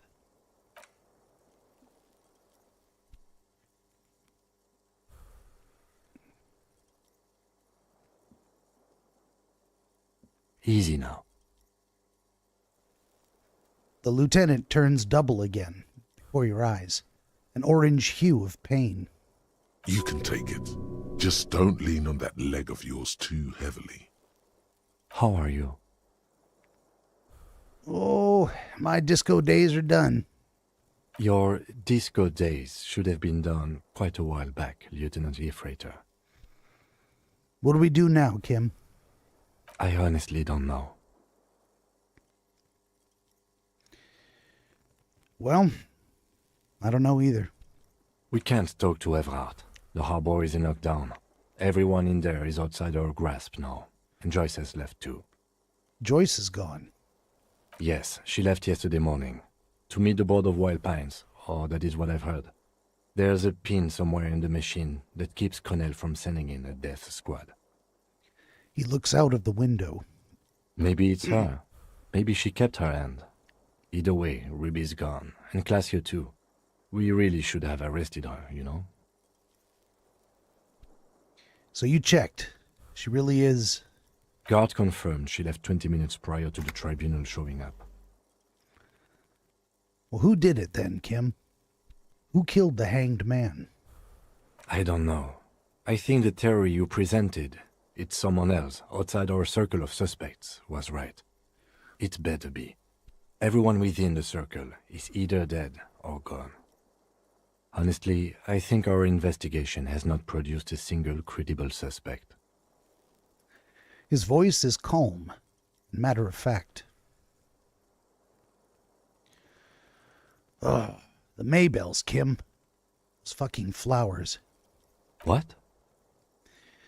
I pulled the dried flower petals out of my pocket. This one, you remember? Every piece of garbage in the city is not connected to the case. You don't have to keep everything. What about that hole in the wall? Someone was checking her out. I don't know. That's been there for years. But the footprints. Yes. God cursed the footprints, not solving the case for us. Au diable. Oh, there's still a lower possibility the shot came from a distance. We should go upstairs, rethink the ballistics in situ. I agree with this. What else? An antique bullet from a Belle Margrave 446. How hard can it be to find one? How hard can it be? It's extremely easy. There are thousands lying around from the war, all completely unusable. It's precisely how easy it is that makes that bullet useless. Well, there are all these old bunkers and weapons caches. Revolutionary era. We could find thousands more if we wanted. All of Revachol is full of them. But they seemed so mysterious. Can't believe they're fucking useless. No need to be melodramatic. The miracle hasn't happened yet. It's not over yet. He does not know what to reply. Looks out of the window, then back at you. It's morning outside, you think. You know what I think about solving crimes? He arches his brow. The ceiling fan patiently spins overhead. Solving crimes is hard. It really is very hard. That concussion must be making him dizzy. You're not ready to give up, are you? No. Are you ready to limp? I'm ready. Good. Where do you want to limp to? We should check Miss Katarzyne Alassier's room upstairs. Why not? He extinguishes the cigarette on the sole of his boot. Another look at the window, perhaps? The one he was shot through. I don't know. I can't think of anything better. Well, we got a thought completed here. Searchlight Division. You've sharpened your senses by being on the lookout for missing persons. Now you notice more of what's happening around you.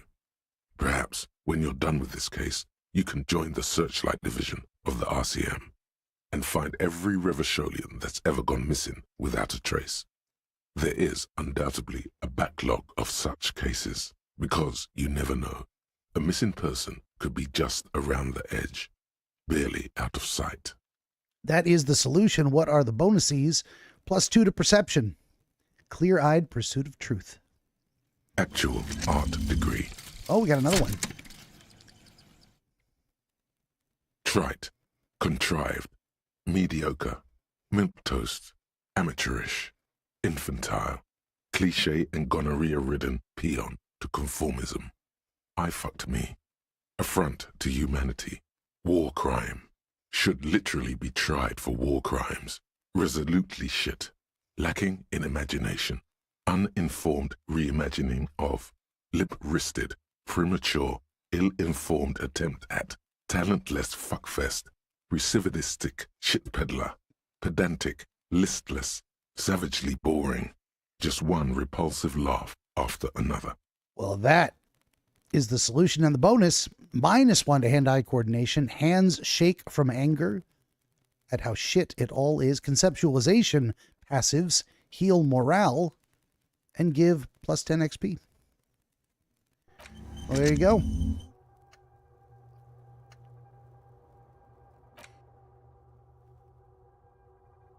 Okay.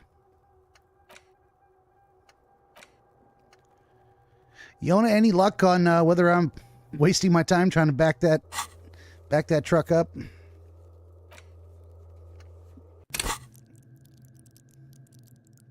Wow, I picked the wrong time to give up on logic and rhetoric in favor of what I thought was going to be a physical conflict.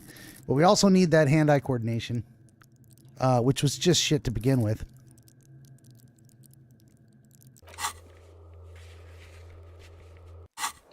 Well, we're going to do a hard save, and I am tempted to go run that back anyway.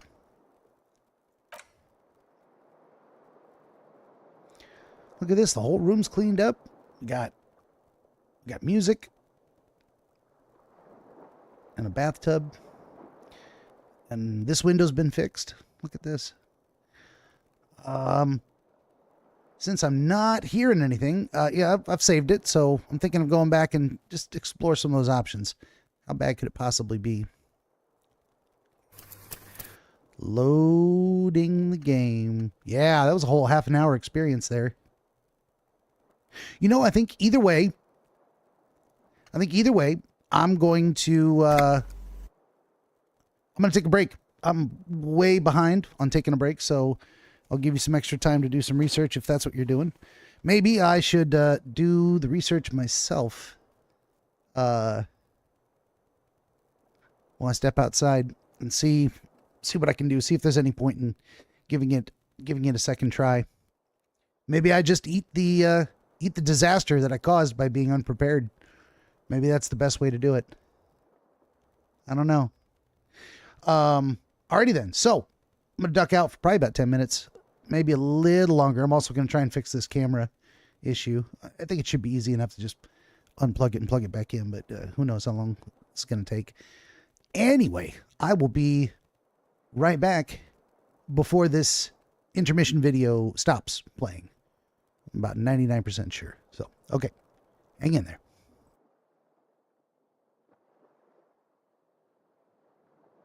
Benjamin the Dream Wizard wants to help you pierce the veil of night and shine the light of understanding upon the mystery of dreams. Every episode of his Dreamscapes program features real dreamers gifted with rare insight into their nocturnal visions.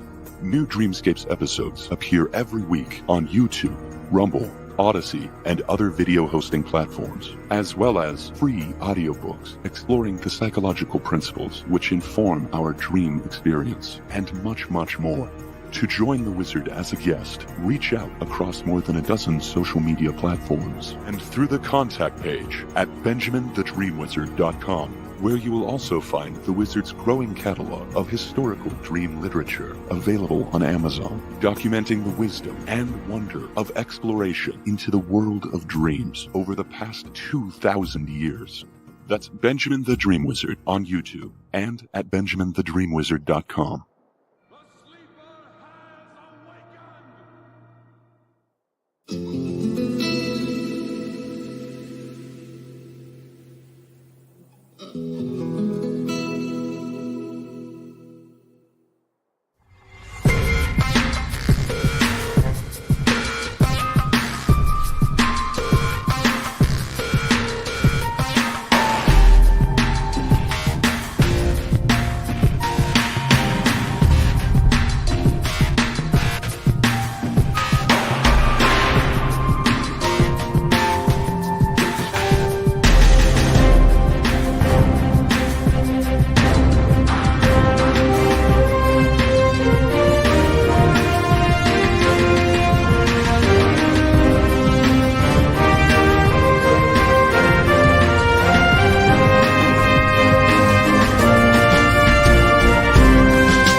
the end of that path is a cabin.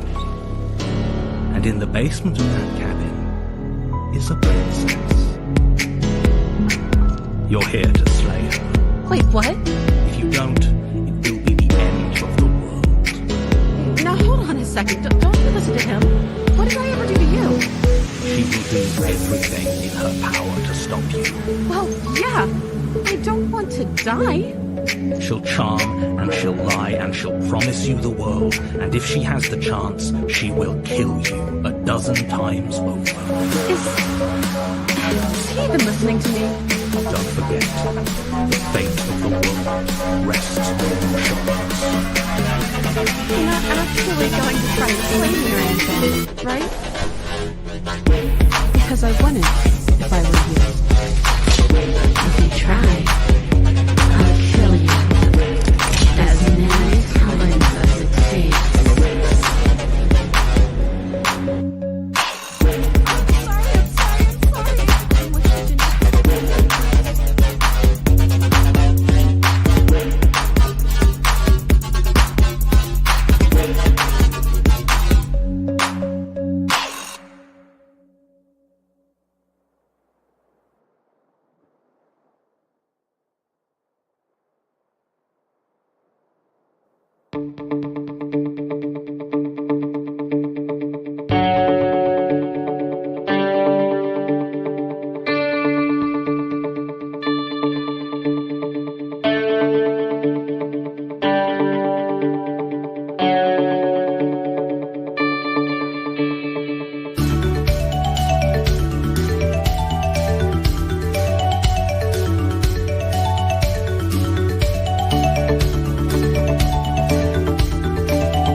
All right. And I'm back. Said to let that one finish out, of course. And it did not fix my webcam. Whatever I did. Yeah. I'm going to leave it alone. Fuck it. Fuck it. Looks like leaving it alone is the thing to do. So, Yona finished her research. I did a little bit of my own as well. Yona says, looks like if you go back, Kim dies and Kuno becomes your partner. So it seems there's no need to try it again. Looks like the lawyer dies either way. You can try, but I wouldn't want to have to try to save Kim all over again. Yes, that is what I found out as well, that it was all going to end horribly, one way or another. A couple extra people died that didn't need to. Titus, and I think one other person I can't recall, but like Angus, a bunch of other people were going to die anyway. So, not worth it. Not worth it. We're going to just continue. We're going to proceed accordingly. Let's have a look around here. You see gleaming white enamel. No bottles inside. Look, the door is open. You can walk right into Kim's room.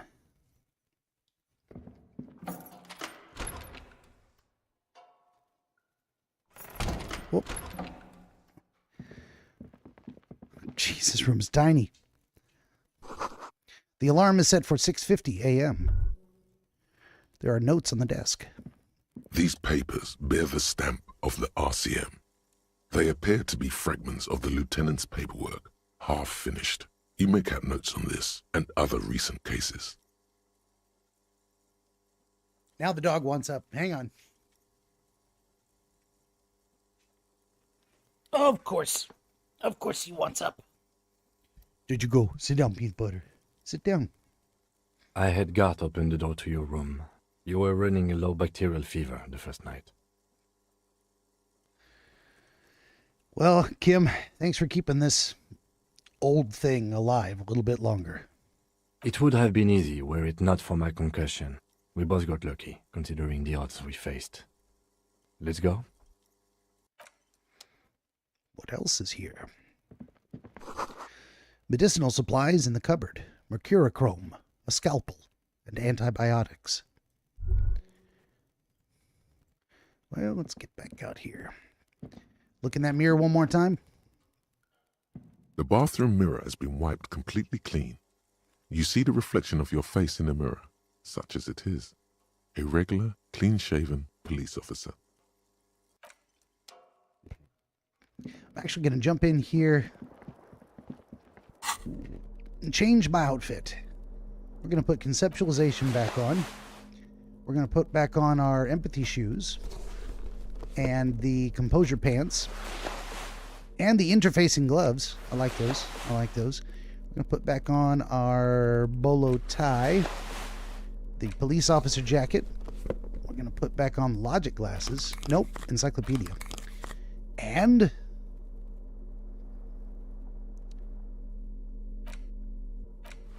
the following the people. I kind of want to wear my police officer's hat, just cause. We're also going to take off that gun. Don't need it at the moment. What else?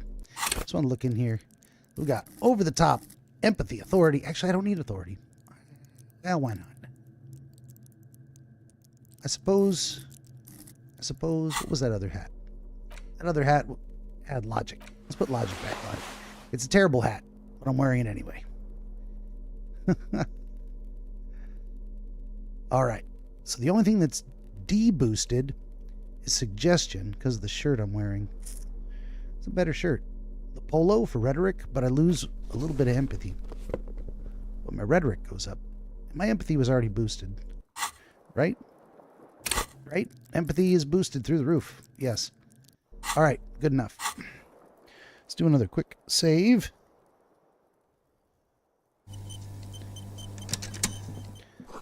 This Stereo 8 player has been reunited with its right speaker. And the window. Newly replaced glass, shining in the morning light. Let's get this door open and go look through our neighbor's room over here. Apparently we were warned not to run. Ouch, that leg hurts. Maybe if you don't run, it'll be okay. Indeed, we're warned not to run, but we can just go ahead and ignore that. On the table, looks like she left something on the table. What is it? Next to the stack of bills, you see a note. A few lines jotted down in large, uneven handwriting, just as the writer was about to rush out the door. I'm sorry, I fucked everyone over. P.S. I didn't kill him. P.P.S. Gift upstairs. Gift upstairs. A gift. Miss Sparkles, hello. She says, do you remember the rub-on painkiller that's called Ben Gay? Because you're Ben Gay. I've never heard that before. I'm also lying. I'm only half gay, Ben. And the half of me that's gay is my feminine side, and she's a lesbian. So, what are you going to do? What are you going to do? I turn to Kim and I say, what could this gift be? I am not drawing my gun. Yet. But I don't like gifts. Just don't walk into another radio trap, okay? Another radio trap, yeah. Relax. Not everyone is out to trap you. Kim, it looks like she left in a hurry. It's hardly surprising. Well, I didn't say I was surprised. I just said she left in a hurry. Suppose we can look in the cabinet one more time. The medicine cabinet is empty. Not even a toothbrush. Pity. I'll be honest with you, Kim. I was kind of hoping the gift would be in here. I always took you for more of a drunk than a chemical abuser, Lieutenant Hefreighter. Should we go? She really cleaned this out. Mm-hmm. She certainly did, he says. Upstairs we go. What is this gift she left for us? A red thread made of nylon. It leads out of the room and onto the roof. Oh, look at that. She did a little reconstruction. Have a look at the window here. You see the same two neon-lit shapes, a man and a woman, only now a red thread bisects the room, pointing from the antenna outside to the cupboard on the wall. This is ballistics. She's left a trajectory for us. The lieutenant tests the string with his finger. Drawn taut, it rebounds instantly. Miss Sparkles asks, what are you wearing? My character in the game or me in real life? A ray of backward motion explodes from his mouth to the roof outside, A prime, to then widen into a radius of locations in Martinez, B prime, B double prime, and B triple prime. Where does the thread lead? It suggests the bullet came from the extreme upper quadrant of possible angles, from a point beyond the roof, B triple prime. Indeed, the island where I thought it was most likely. Although B prime was a good possibility as well. We found the building Ruby was hiding in, but she didn't end up to be the killer. The island in the bay. Task complete. Inspect the window in Claudia's bedroom. Gained XP plus 10. Miss Sparkle says, your character, what is he wearing? I will show you in a moment. I turn to my partner and ask, is she trying to tell us the shot came from the islet? Or islet, I guess. Unless she thinks the perpetrator was standing on the ring antenna. That is where the thread seems to point. Well, there are ruins on that islet. A sunken sea fort. I saw it through the coin-operated viewer. I remember. He looks out the window and onto the bay. Kim, how do you think she knew how to do this, the ballistics thing? She was there that night. She would have known precisely where the bullet hole was in the glass. It also looks like there may be more to her skill set than we know. The question is, should we trust her? Well, maybe this is her way of saying she's sorry. I find that hard to believe. But at this point, what difference does it make? Well, this is the only point of origin we haven't ruled out yet. So it is. For a second he seems tired.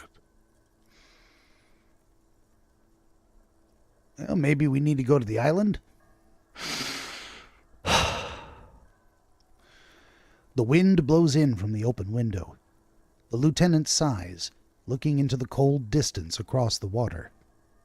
There, across the grey water, amidst crumbling concrete, a birch tree, and the half-sunken ruins of a flak tower.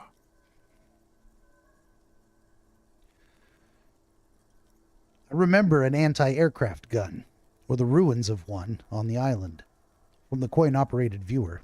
Could be the makings of a sniper's nest.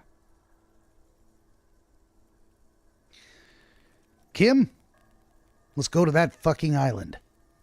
Okay, let's go to the fucking island. He takes a second to gather himself, and then says, How do we get there? Joyce Messier had her sloop, but she's gone. How about Liliane, the net picker? She's tarring her boat.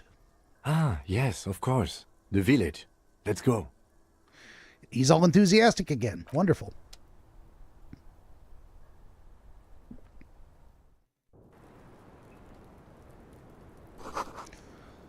The thread is tied to the antenna. And that's the only thing we saw there. Nothing else to see. But we can take a shortcut to get back downstairs. Turns out there were some red herrings. Like the whole who was spying on her. We never found out, but didn't end up mattering, huh?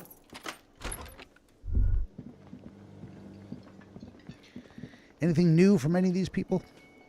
Oh, you're up. It's good to see you back on your feet. Did you like your room? I cleaned it for you. I did. Thank you. Big improvement. You're welcome. I thought it would be nice for you to wake up in a clean place after you, let's be fair, defended this establishment and its clientele from gunfire. I got a free night. He paid for it, I guess. I give credit where credit is due, and that, sir, was an honest effort. I was watching until it went down. Crawled inside then. Bullets started flying. Anyway. He clears his throat. I wish you a quick recovery. Also, you and your partner are staying here free now. This establishment supports cops. The stay is free, the drinks are not. It just felt I needed to specify that. Where did everyone go? Oh, you know, people don't tend to stick around after shootouts. Turns out they're not good for business. How about that man with the sunglasses? I don't remember everyone who comes here. And many people wear sunglasses inside lately. Must be a fad. Okay, so I have to mention, when it happened, you were right out there, on the balcony. Yeah, I was, yeah. That's because I'm a badass.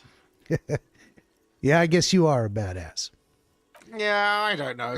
My clients were panicking. And also, I guess I sort of found out that I don't give a shit if I die.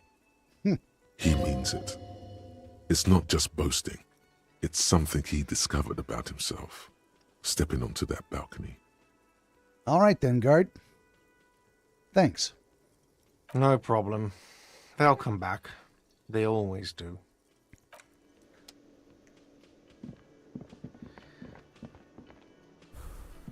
Hi again, Gendarme. He's got nothing to Bye-bye, say. Gendarme. How about this guy? In the recent past, he just said it's all about the money, and that's all he ever said. It's all about money, you know. He sure did say that. This guy probably didn't want to talk to me. Seeing you approach, the bruised man raises his beer can in welcome. Oh, it's you. Didn't think we'd see you walking anytime soon. Elaine, look. It's the cowardly cop. Cowardly. Huh? What? He looks up, his eyes full of confusion, as if he'd just awakened from a deep sleep. He's very, very drunk. Not a bad way to be when you're trying to forget what you just saw. Our condolences for your losses.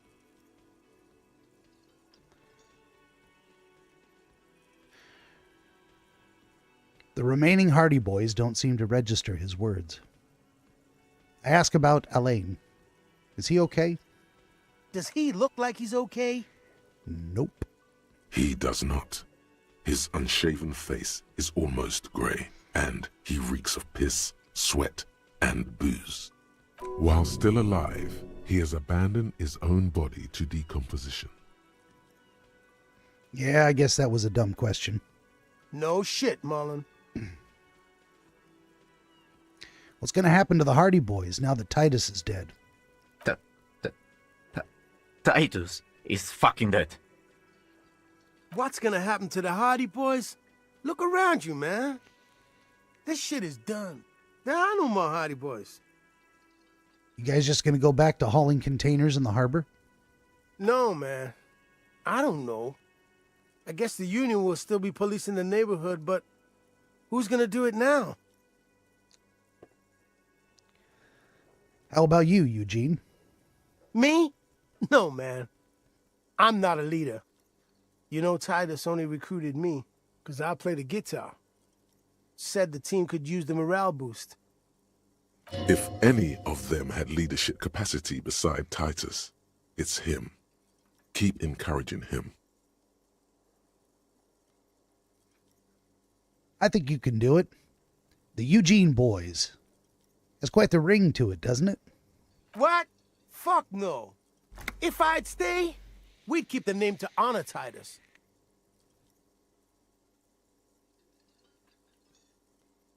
That's a noble thought.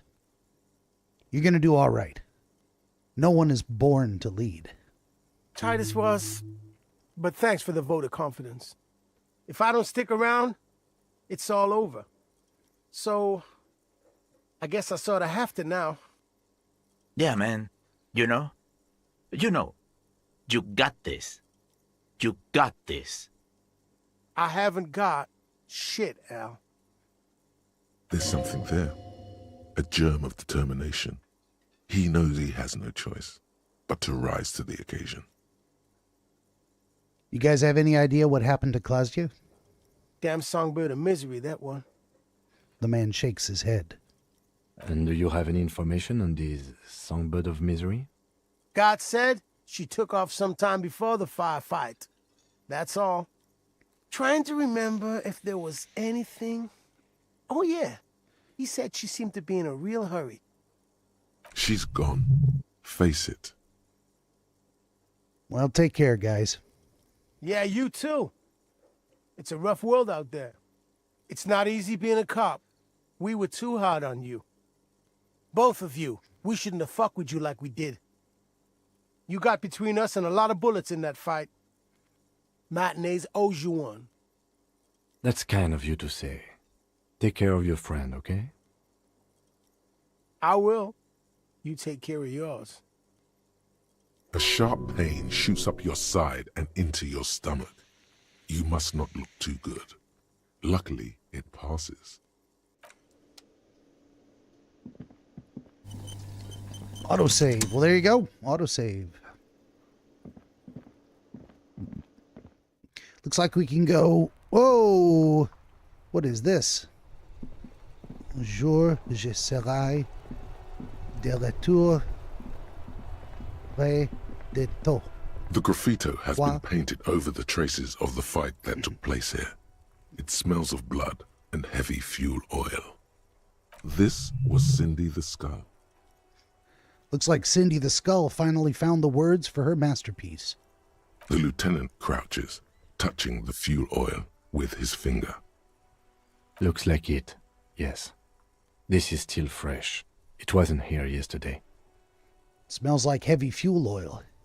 And blood. Some of it is even yours. Heavy fuel oil. Isn't that flammable?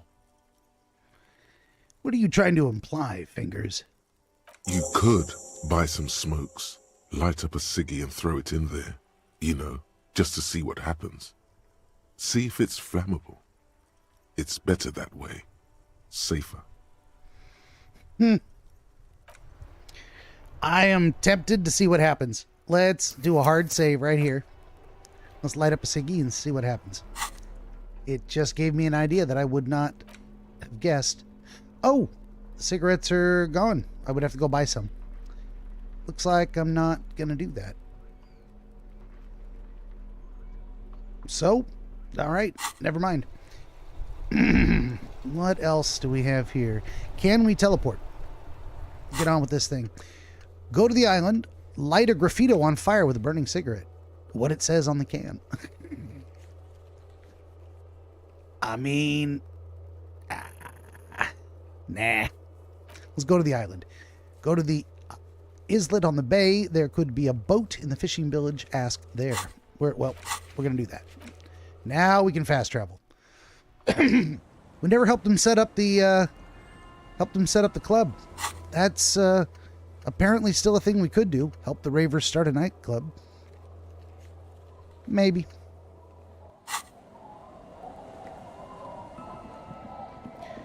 Wait a minute. Now we're running the wrong way? Of course we are.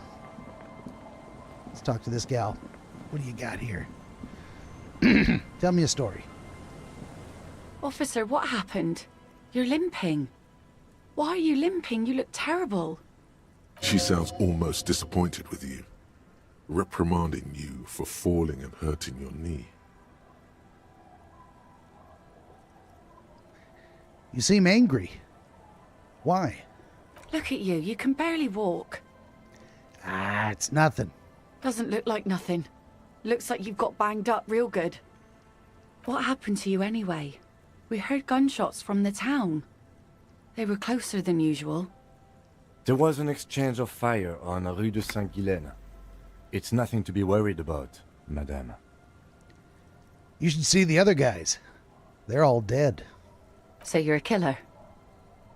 That's good, I guess. Better than being dead. I'm not a killer. I'm a cop. Hi. I guess you are. Miss Sparkles is back. That's how it goes. I have a question for you, Lillian. Of course. Can I help you with something? We need to get to that island. That won't be a problem. It's wind still and the tide just dried. We've got 2 days of relative sunshine ahead. Can we borrow your boat? If you promise to bring it back. And no scraping the hull. I just got it nice and yellow. And no drinking on the boat. And no joyriding either.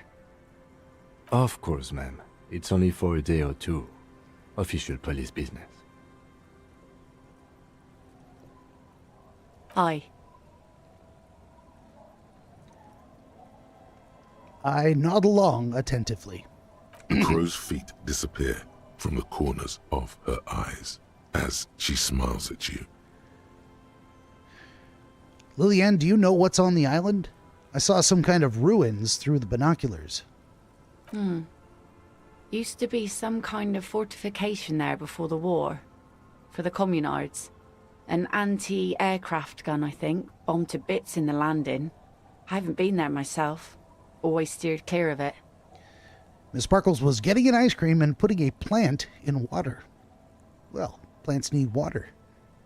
And humans need ice cream. Absolutely. Hasn't been there herself. Who has then? You say you haven't been there, but who has, if not you? My husband used to drink there. Him and his drinking buddies. Always seemed like a bad place to drink to me. People died there during the landing, you know. My mother told me. The kids sometimes go there too. I know they do, on rafts. I tell them not to, but they bring back old bullet casings and such. Which kids? The twins. God forbid they bring the girl along on some rickety barge. We can ask Lillian's twins about the island. Can we maybe ask your twins about that place before we go? Would that be alright? Be my guest. They've a strange way of talking. See if you can get anything useful out of them. I seldom do. Lillian, is there anything I should know about getting there? Well, most of it's sunken. Underwater. That means concrete underwater. Cut your boat if you're not careful. Be sure to enter from the south side. Water's deep there. Aye, aye, Captain. All right, then. Thank you. We'll use your skiff to get there. Please be conservative with the fuel, will you? Just filled her up, but it's a small tank. And that's all.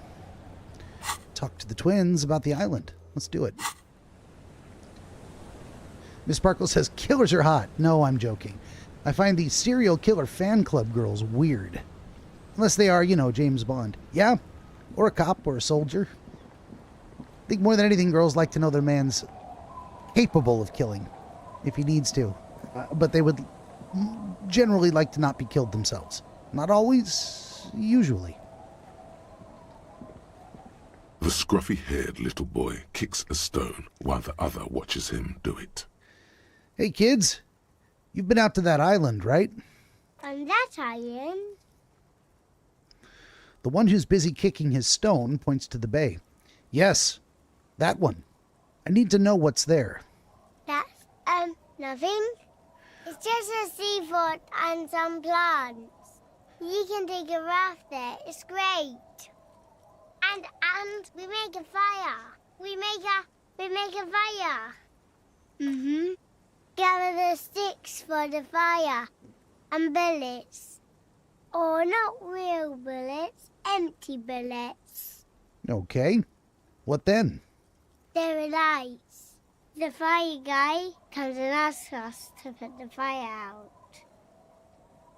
The fire guy? You're saying someone lives on that island? No. The boy shakes his head vehemently. Yes. His brother looks at him, and then at you. Let's go with yes. So why is he called the fire guy? Because The boy pauses to think. he asks to put the fire out. Why do you think he asks you to put the fire out? I don't know. He doesn't like it. He don't like people to be there. You shouldn't go. Yes. Adds the other one, standing with his hands glued to his sides like a little tin soldier. Well, you boys mentioned something about lights, right? I don't know. Did you mean there are electrical lights? Says Kim, pointing to the streetlight above. Yes. The boy looks at his toes.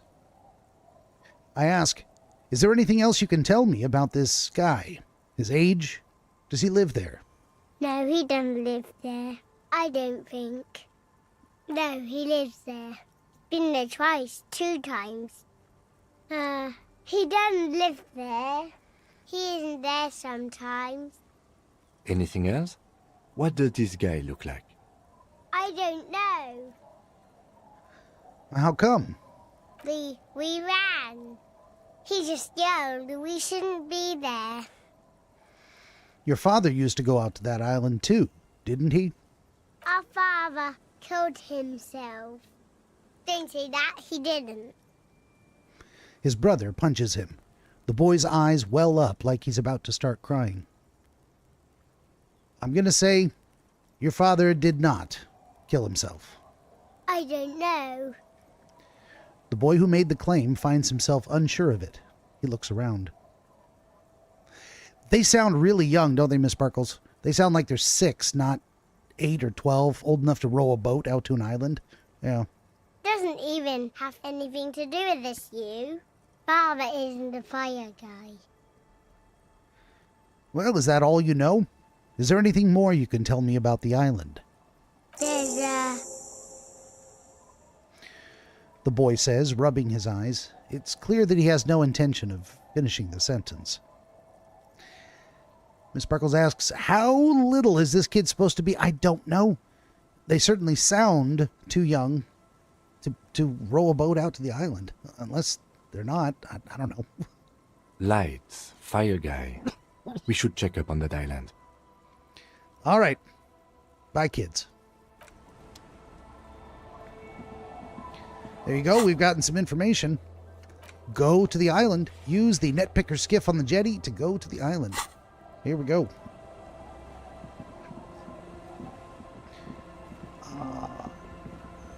Is this it?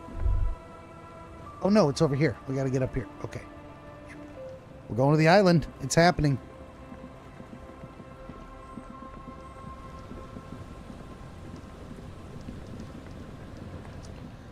And we're gonna hard save.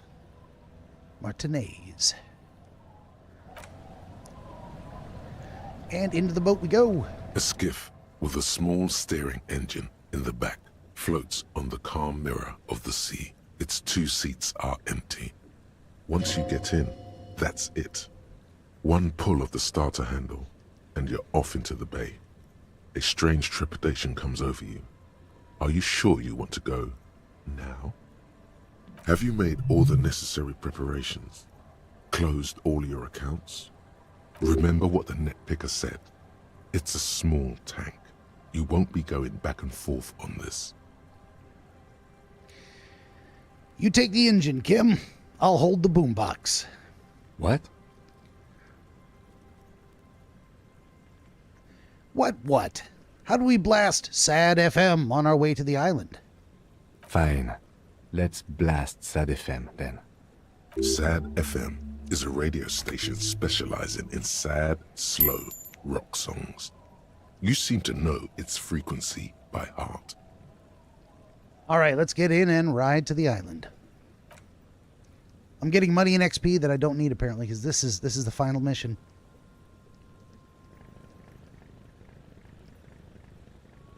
Here goes.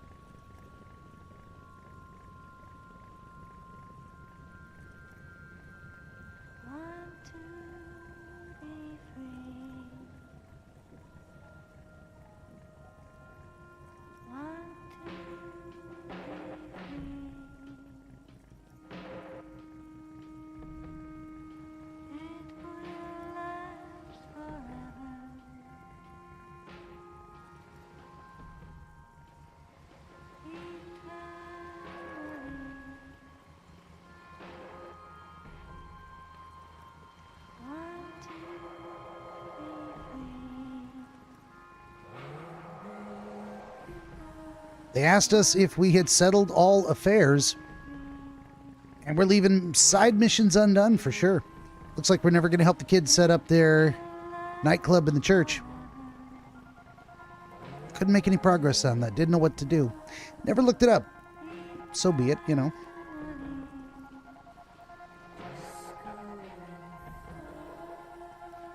They'll figure it out.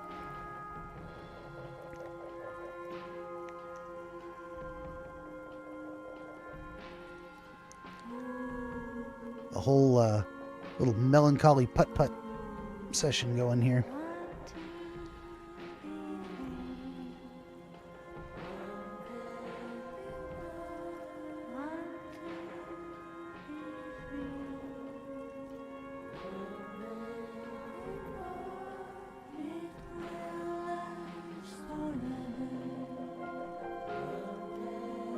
Completely out of my hands. Can't make it go any faster.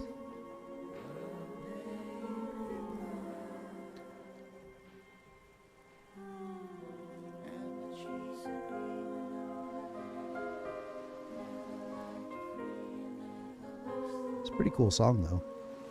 On Sad FM. Never got into that bunker either. Couldn't figure out how to do it.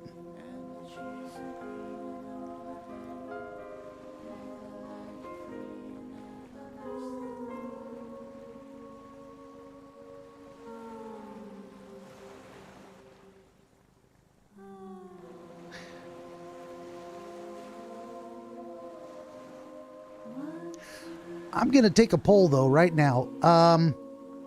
This could go on quite a bit, actually. What am I going to find here? I have no idea.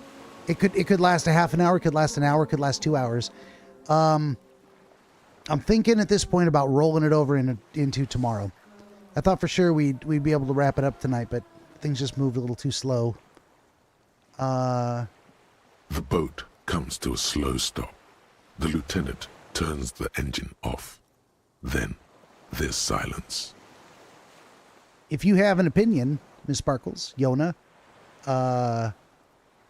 anyone else on Rumble, Twitch or Trovo, let me know.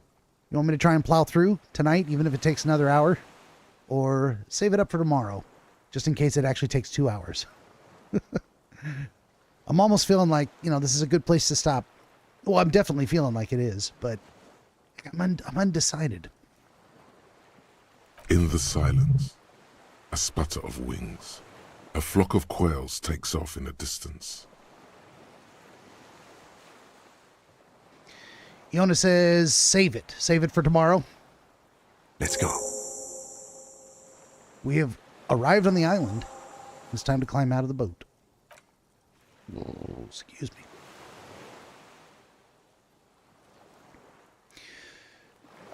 Yeah, basically, if I don't stop here, then there is no episode tomorrow. I would be taking the night off, which I kind of thought that was likely, but let's do this. Let's hard save it. And even if we only come back for an hour tomorrow, that's perfectly fine. We'll still enjoy hanging out for an hour. Yeah, new save. And by popular opinion, and the only expressed opinion, that is going to bring us to the end of this episode of DreamWizard Plays, number 409, Disco Elysium from 2021, part 19. Tomorrow, part 20. And the grand finale, the big finish, the conclusion of this story. We're going to find out who done it and why. And certainly we won't rush. We'll take our time to really enjoy the sights along the way and pull the richness out of the story. I have a feeling we don't want to rush through it. I have a feeling it's going to be worth waiting for. Come at it with fresh eyes. Indeed. So, on your way out, would you kindly like, share, subscribe, tell your friends to join us tomorrow between 5 p.m. and who knows how long, Pacific. But in the meantime, in between time, I am the Dream Wizard, and I thank you for watching. We'll see you tomorrow.